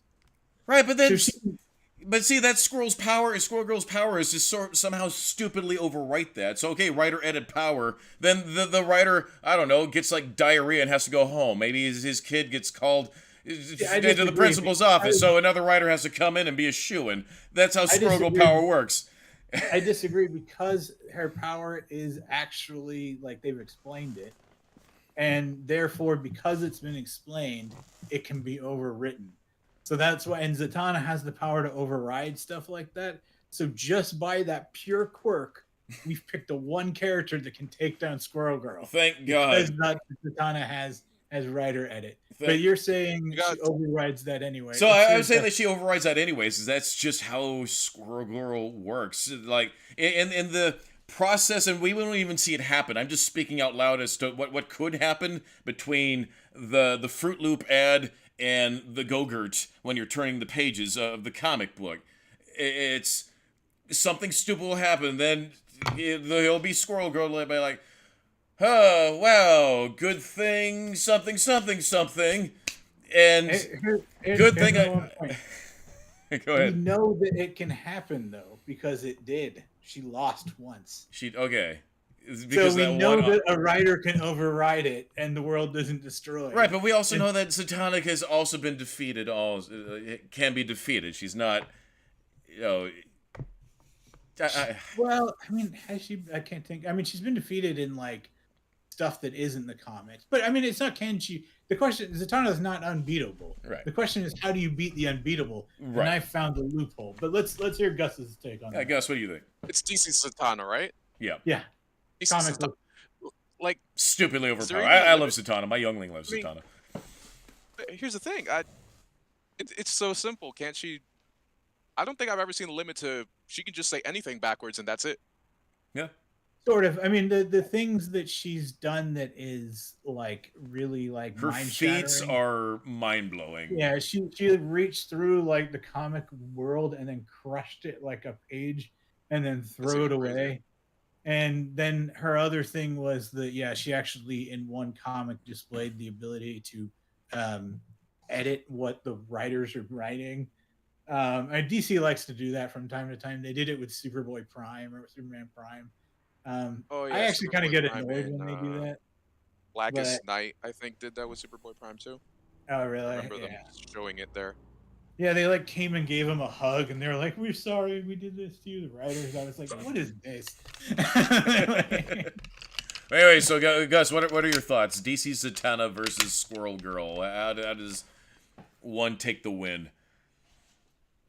I don't know, honestly, because they're both just they both have the power of I'd win. Yeah, right. So, It's sort of like it almost. This is almost like gets reduced to like infinite nauseum, where it's just like, well, nuh-uh.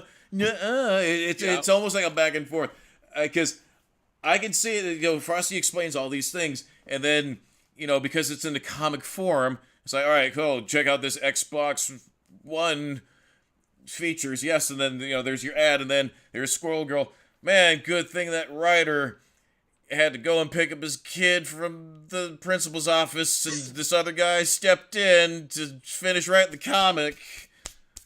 Or you just go, oh no, Zatanna before all that said already backwards that she's gonna win. So right, so right.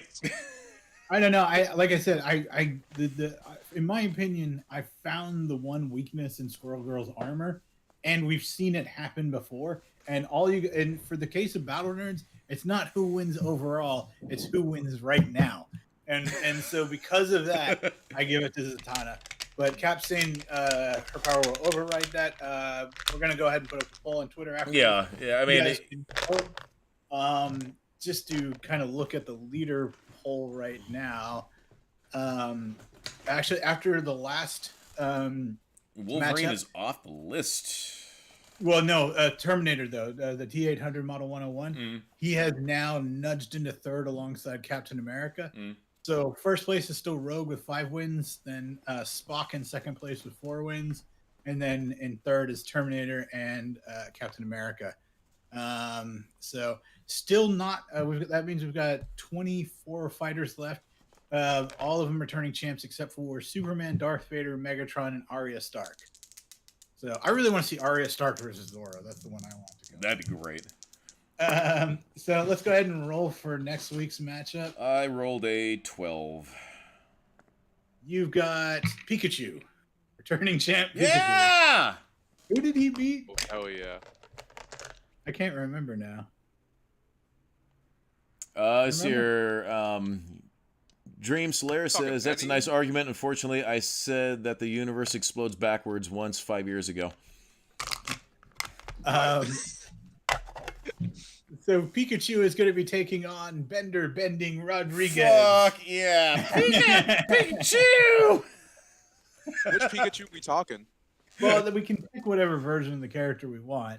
The Macy's Day. oh. All right. It's going to be the Macy's Day float Pikachu. I mean, I'm gonna build a whole Futurama episode around the Bender having to deliver the Pikachu thing. I don't know. Figure it out. Well, tune in next week for that. Who is Pikachu fought? I don't think Pikachu's. He did fight and he won. I can't remember who he fought, but he did fight and he did win. He's Pikachu listed on here as just crazy one overpowered of its ashes. Oh yeah. I mean, it's got to be. I mean, I assume that would be the one Kappa picked. Of course, it'll be Detective Pikachu. Yeah, I mean, could Bender tank a lightning Reynolds. bolt though? I don't know. I'm gonna have to do some research. But so tune in next week for that. Let's see, it's 12/12, so let's do the reviews. So Cap's been bugging me to watch Rick and Morty season 7. I watch it on HBO. So I binged it all in one go because it finally dropped on HBO. So we're talking about before the voice acting at first was a little bit, but then after like an episode, I had already forgotten. Yeah, it sort of reminds me of like early season 2 voices, because with any animated show, the voices are always really rough initially, and then they sort of find the actors get their groove. So it sort of reminded me of like maybe even like season 1 Rick and Morty, where it just felt like their primordial form. I thought Morty was better than Rick. Mrs. Cap disagrees. She thinks Rick was better than Morty. They both sounded a little bit different, but like I said, after an episode, I forgot it. Yeah. One thing I did like, spoilers if you haven't seen it, is I like that they finally wrapped up like the main storyline. Yep. And then the writers were addressing what happens afterwards. And I thought that was interesting because so much of a story is going after that thing. I mean, Dan Harmon's talked about it before with the story circle, and it's like the story circle ended, and now what? And I thought that was an interesting territory for them to explore.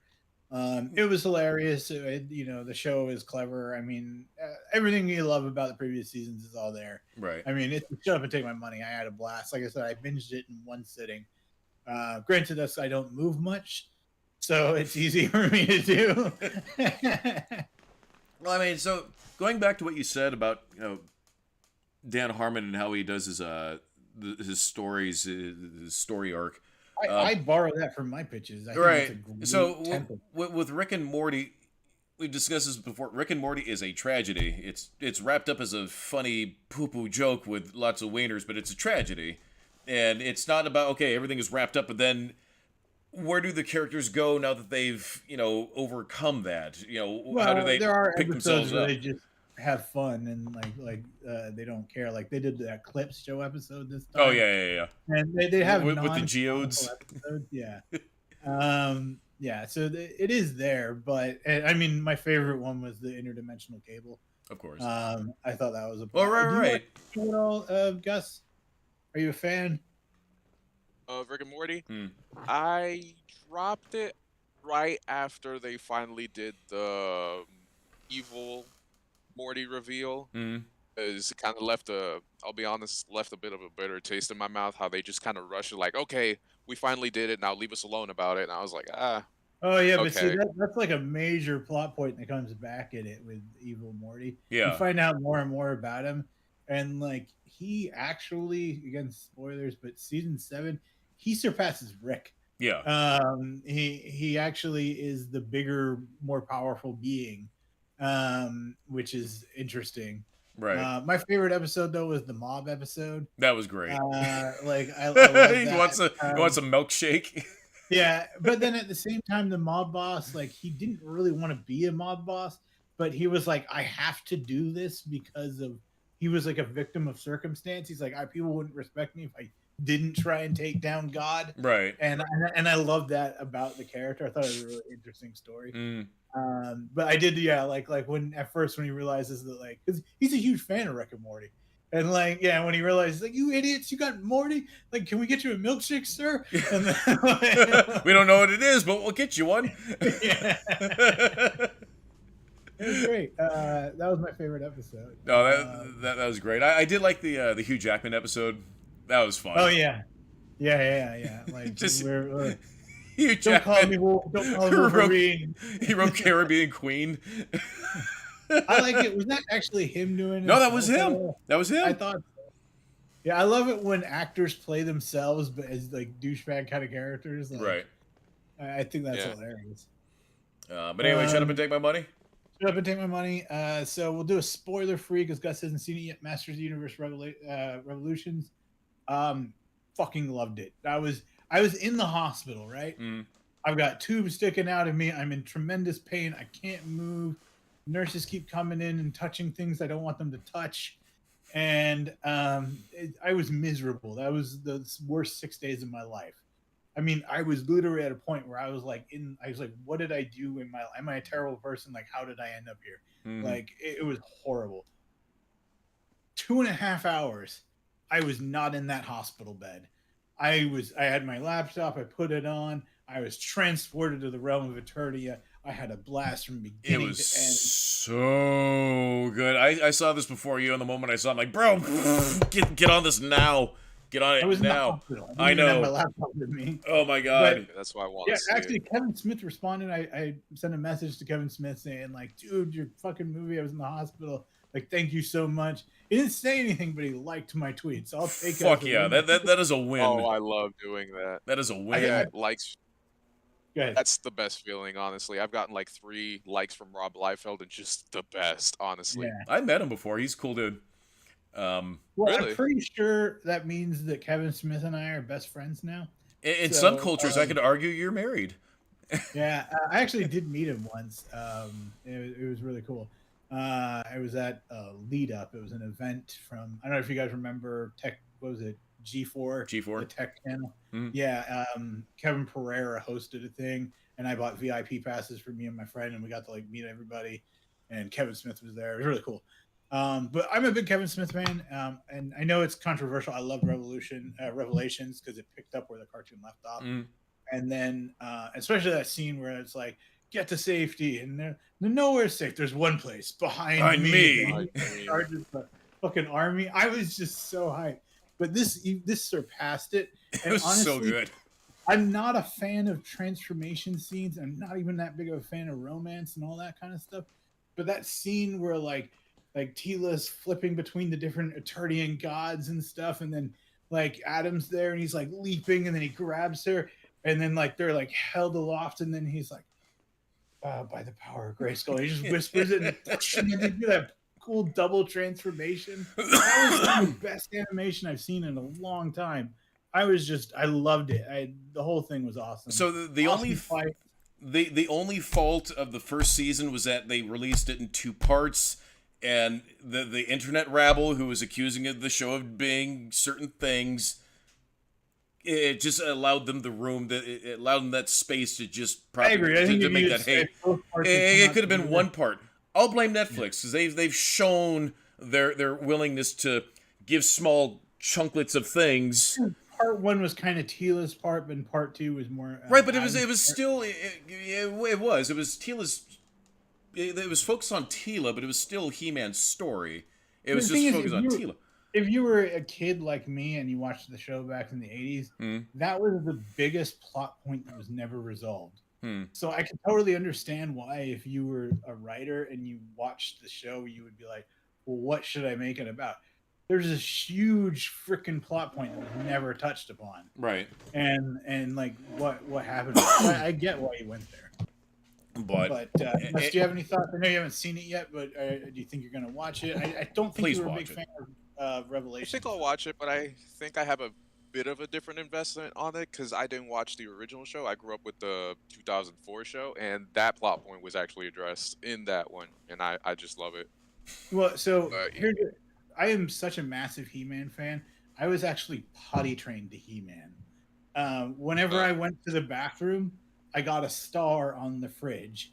Whenever I went to the bathroom by myself, and then once I got 5 stars, my mom would take me to Toys R Us, and I get to choose the He-Man action figure. Mm-hmm. And I had just this giant box. I had the Grayskull playset. I had like all the vehicles. And so for me, He-Man is my favorite fictional universe just because of that nostalgia. Mhm. But I think that and I'm pretty sure they made the show specifically for me because it was at the worst point in my life, and it was my childhood favorite thing. And they said, why don't we make a version for adults? And this guy's in the hospital now. And I was like, thanks, Kevin Smith. You know? No, Shut Up and Take My Money. It is like so good. The second season. So I like that it was condensed. It was a tight story. It could have done with longer. That was my. I wish it was longer, but it didn't feel short. Like it didn't feel short, and I'm glad that it didn't feel short.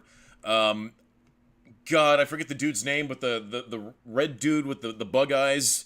I got to see him. I can't remember. He's not a Hordak. Yeah. So I had that figure as a kid. I actually had Hordak. God, I forget who I had. I had my favorite scene in this one was where Hordak. Like spoilers, I apologize, Gus. But Hordak's like is sitting in his throne, and they wheel in like because he's conquering all these worlds, and they bring in like basically their version of He-Man, and he's like, "You've defeated all but let me face you and combat Hordak," and Hordak just like smiles and he's like, "I don't fight my own battles. I hire well." Right. And, like his he just gets absolutely obliterate him. Yeah, like I thought that was so cool. So good. Anyway, so both of us get Shut Up and Take My Monies. Let's see, we've got. I don't think we have time for pitch. I want to do my Super Bowl pitch. Yeah, go for it. Oh my goodness gracious. Okay, so here we at the Pitch Nerds. We pitch things, as is in our name. So, there's going to be a little bit of backstory here. Again, everybody knows how I feel about Disney and how I feel about Star Wars in particular franchises over there. So, during the Sports Bowl, and I know that Frosty might not know much about the Sport Ball, Gus not so much, but if there's one thing we all know about the Sport Ball is at the end of the Sport Ball, at some point you'll be watching your thing, and then you'll hear the "When you wish upon a star," and it'll show like little montages from the bowl, and then when you hit that crescendo, it'll show the quarterback and be like, "Hey, you just won the Super Bowl. What are you going to do?" "I'm going to go to Disney World." And then, there's your title. So I never knew any of this, but go on. Oh, you didn't know this? Okay, so this is a huge thing. So, yeah, after every Super Bowl. I don't hate football. I nothing football. Right, so it's always a thing where you have the Disney. Okay, I'm caught up. So okay, so we do that. But this time we make sure that Kansas City wins. All right, so Kansas City wins. Whatever his name is, the quarterback who's dating Taylor Swift. All right, now Taylor Swift, who has just a mouthpiece to the universe. She commands an army to the universe. All right. Disney knows that if they capture this moment, it'll be if the Kansas City wins the Super Bowl and Taylor Swift is there, that'll be the perfect moment for them to just freaking secure that perfect moment to get people back to their parks. So after they've rigged the Super Bowl for Kansas City to win, and they've altered our airspace to make sure that Taylor Swift makes it here on time to see her man play in the Super Bowl and win the Super Bowl. And after he wins, she's going to rush down onto the field, and then the Disney cameras are going to be ready, and they're going to be poised. And then when asked, "Taylor Swift, your guy just won the Super Bowl. What are y'all going to do now?" And she's going to look into the camera. She's going to say, "I'm going to encourage my voters to register as Democratic Convention and vote for Joe Biden. And then we're going to go to Disney World." And then boom, just like that. The heads of every right-winger will explode all at once because they would have seen it happen, but not once have they ever gotten it right. So when they get it right, like that, it'll be like that submarine in the Titanic. Their heads will just collapse in on themselves because they were fucking right. But Disney, in the shadows, secretly trying to dethrone DeSantis in Florida so they can get their fucking land back and stop having to deal with that turf war, now has the weaponized power of the Swifties under their command. Okay. I mean, I don't know how to comment on that, but I can that's definitely certainly something. Yeah, that's something. Yeah, that's certainly a thing. I can't believe you guys have never seen the commercials with that. So it was a thing. Maybe they stopped doing it, but as a kid, within like an hour, it would cue up the "When you wish upon a star," and then it would show like the different moments. From I have a certain family member, and when I try and describe Pitch Nerds to them or stuff that we talk, I literally see them die inside, and they're no longer there. I might as well just be having a conversation with a ball. Yeah, exactly. Football does that to me. Like, I probably have seen what you're describing, but I am off in my head thinking about, so how do falcons dive faster than the terminal velocity? That just doesn't make sense to me. They go like this at the tip of they go like this at the tip of their wings. No, they don't. It's actually because of the. It's the atmospheric differences. So they're so high up that they can. But once they reach the lower atmosphere, they use the pressure. Down. Well, so like if you were to skydive like from really really high up, you can actually like break the sound barrier, but it's because of your distance. Once you start getting into like air and stuff, that's like slowing you down. Interestingly enough, it's like a technical sonic boom, but not a real sonic boom. Yeah, interesting. He's super pissed off just because they smacked his butt. But Brimstone over here, if you were to like drop him out of an airplane, he would survive. And it's super weird. Cats can slow their terminal velocity down to 40 miles per hour. So it's like no one really understands it. There's actually this really depressing graph about cat injuries. And like it's like they're fine on small distances, and then they're fine on like really high distances. It's that middle ground that they're less good on. So because they don't have the time to slow themselves down. Who was taking this graph? I know. Where was this? Were they just throwing cats and finding out what happens? I have no idea. Oh my god! Taxpayer money. I do want to ask you this, Cat, because this is your really tax dollars at work. Throwing cats off a dam. Remember, folks, 60% of all Pentagon access are unaccounted for. But I wanted to throw this out at you, Cap, because this is a conversation. So we were talking about it before. Gus and I get into these really long conversations, and I think, and lately my approach has just been like, I don't think we're gonna agree here, man. Like, because me too. I just go at some points. I just like your last comment, and then I just leave it there.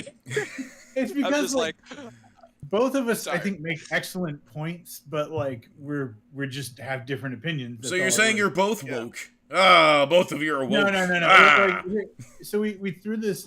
We were discussing this one the other day, and I was just like, because he said something, then I said something, and then I explained something, and then he explained something, and I was just like, oh, this is going to be one of those. So it was who is, and without tainting the pool, so Joker is Batman's archenemy, right? Mm-hmm. But do you think there's a character that would be better than Joker, or do you think Joker's the perfect version? Oh, so as far as being like diametrically primary nemesis, right. So as far as being like diametrically opposed, then I would say that the Joker is, I would say, the perfect nemesis. However, I would almost say that somebody like Bane would be better in a way. Okay.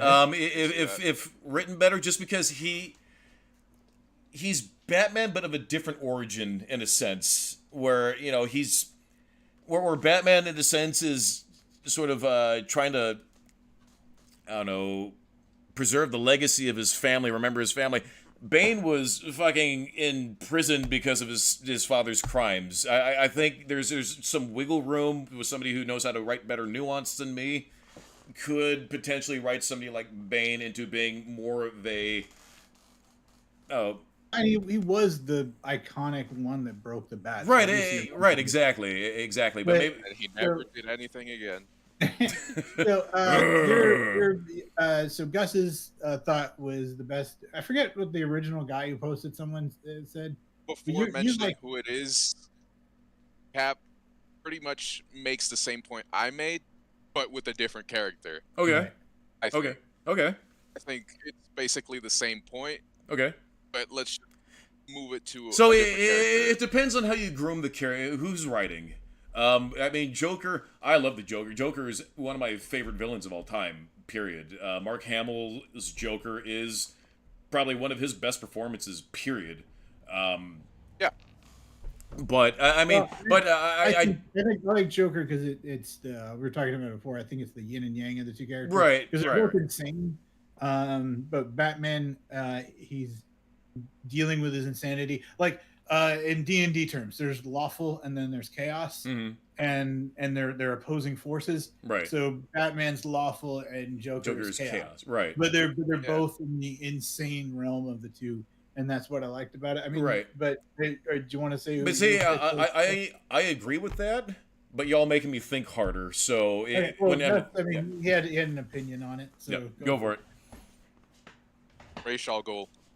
Okay, so you know what? When asked with this question, my brain went there first, was Raish. But play it off as, let me guess, more of like the detective aspect, right? Or more of like the ninja end? How do you play it? I play it more as just the moral and thematic kind of thing, just being two very different ideologies, but still kind of wanting the same thing. Okay. They both want justice, but Ra's wants his own version of justice, while Batman tries to be more objective with justice and just go by the law that is instilled instead of making his own. Okay. I guess my counter argument to that was just that a lot of villain, like a lot of time when you have the main character and their arch nemesis, they're kind of the same. But whereas I like take Iron Man, he has the Mandarin. I like the fact that it's tech and magic. You know what I mean? And that's why I like Joker, because it's law and chaos. And I just kind of like those kind of, when the villain is as different as you could be than the hero. Right. Whereas but they're theatric in their own silly way. Yeah. Because they're both theatric. They're just, again, order versus chaos. Well, see, I think Raish though is order. Yeah, Raish is a different kind of order. So, but like, I mean, Gus, I agree with both of you. Ideology. I mean, that's the thing. It's not really a right Here's or wrong. Another thing I wanted to factor into the prerequisites of being an archenemy. I think Batman respects Ra's al Ghul to a degree, and he is the grandfather of his son. So he does mean something to him personally.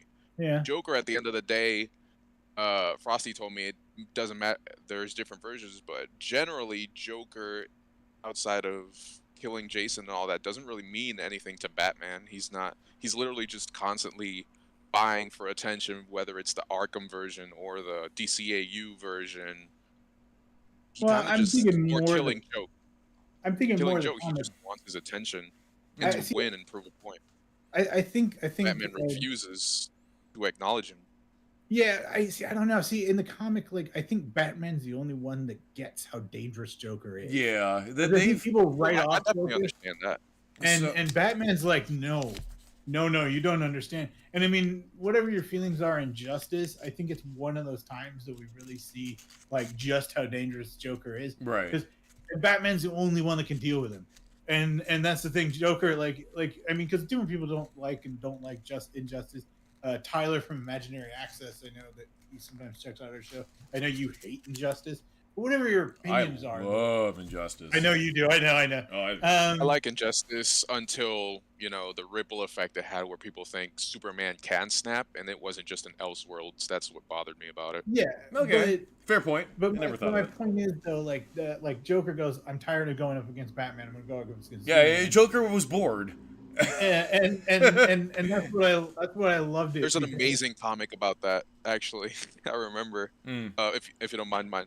I read one comic where it was a one-off where Joker takes 7 hostages in Metropolis, and he hides them in lead boxes for Superman to find because he knows he can't see lead. And then Joker tells him the whole situation, and Superman immediately saves all of them, and he tells him, the problem is I could see through everything except the lead, so I could immediately see all the people who were buried alive in the lead boxes. Because he run out of oxygen. That was brilliant to me. And then he is like, Joker, why'd you do all this? And then he just ends it with, oh, Superman, why not? And that's how it ends. And I feel that's the definitive version of how they would interact. So one of my favorite pitches, it was one of our early ones, was I did a Joker pitch, and it's centered around this guy who believes he's the childhood best friend of the Joker, but he doesn't see him as the Joker. He sees him as his childhood best friend, whatever, insert whatever name. And he's just an average guy. And I had him confront the Joker at like some abandoned amusement park, like, wherever the Joker resided, and start speaking to the Joker as if he was his old friend. And the Joker, who goes up against Batman, is confused at first, but then just sort of goes along with it. And because it's just a normal dude going up against the Joker kind of figures out what's going on, that, it's just a simple misunderstanding, but I'm going to convince him that I knew him anyways. I'm going to convince him that he accidentally killed a dog, but maybe did he accidentally kill the dog? And what was up with this? And, convince him of all these awful events of this childhood that never happened, just based off cold readings. Because it's the Joker. He's brilliant that way.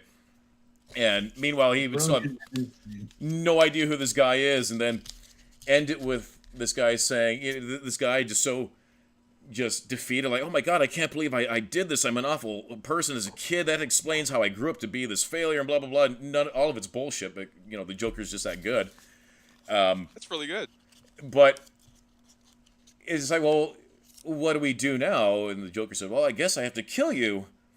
Because you're such a bad man. We can't let you be running around the streets of Gotham killing people's pets. That's a sign at an early age, my old friend.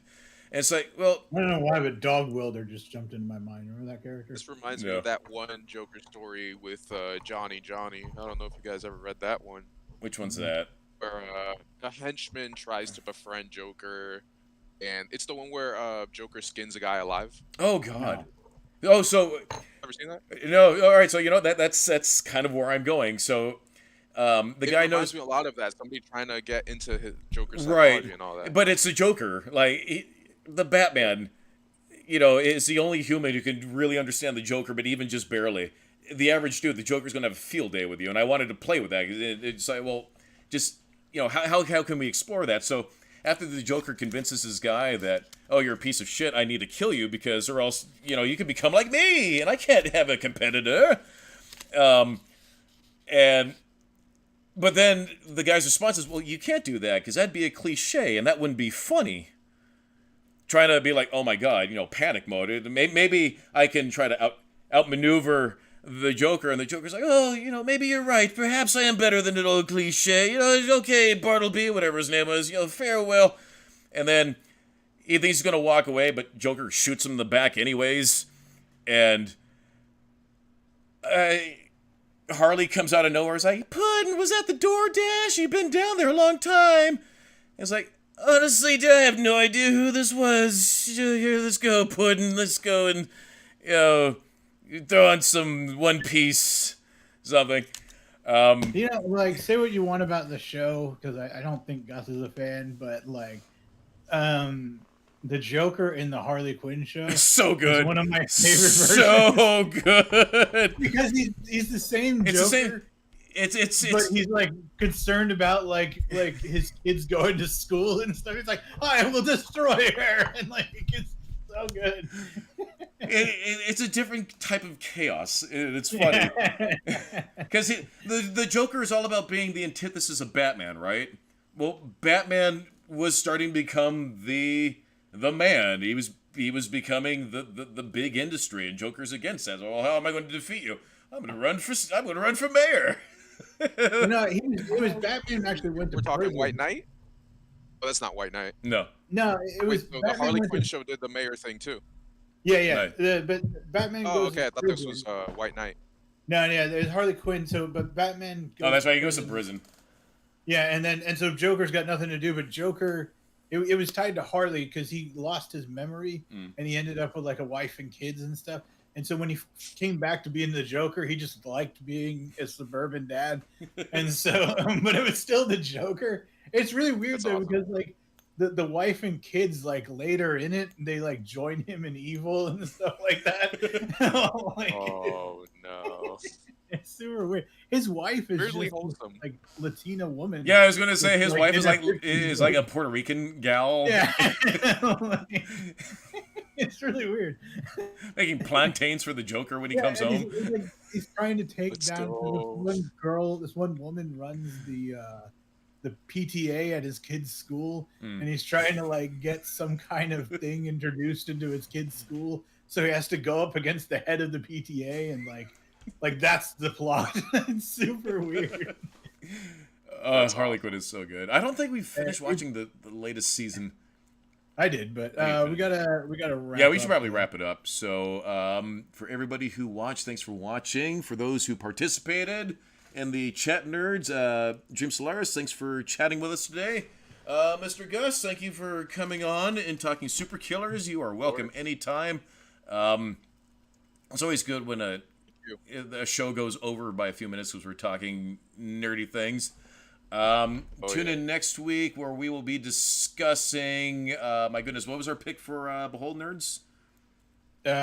We'll do mine first, and then we'll do Gus's. So we're gonna do, it's a weird one, but we're gonna do Before Sunrise. Before Sunrise. And then following week we'll do Oppenheimer. Okay. And then what was our Battle Nerds this week? Pikachu versus Bender Bending Rodriguez. And then make sure to vote for who you thought would win, Zatanna versus Squirrel Girl.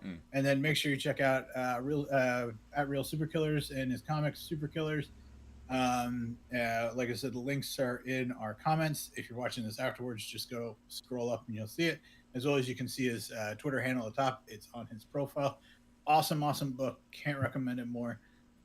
If you're anything like me and you want to see like the world from a villain's perspective, it's great, and it sounds like we're done with the world building. Now it's going to start. Now we get to take off. Now you get to play with your toys, and you're excited to show off your toys, and I love it. Oh my God, you have no idea. Yeah, I love it. I love how excited you are. Talking about Iacod. Tell him how many months I've been talking about Iacod building him. Yeah, it has been a while. And then you were like asking people's theory. I can't remember. I threw out a really bizarre theory, and then you were like, "You're not that off interesting." And I was like, "What, really?" And then also, if you follow either Gus or I on Twitter, join in one of our epic conversations. I'm sure another one will come up soon. We love hearing. The only thing is, we say no ad hominem. We like to keep it respectful. Like, please, like if you have a different opinion, there's no reason to call anyone dumbass or any of that kind of stuff. Like, but what if they're being? What if they're truly being a woke dumbass? Well, then I'll mute you. Well, you call them just dumb. I'm being facetious. All right. So, join us next time and check out Super Killers. Yes. Anyways, we do like to end the show with a nerdy quote by Mr. Frosty. Now, Mr. Frosty, I want to make a rule right now. If you are to quote Zatanna any further, you have to do it backwards. That would be next week. Oh, no. Right. Also, really quick, HUD 1003. Can you go on Google and search up dinosaur with 500 teeth, please? And the time it took you to type that, I feel like you could have gone into Google. It shows something really cool. Okay. All right. So before we go, but I'm gonna do it just before we go. Blue waffles. Yeah. No. Don't do it. Actually, nature is healed. It doesn't show up anymore. It's fine.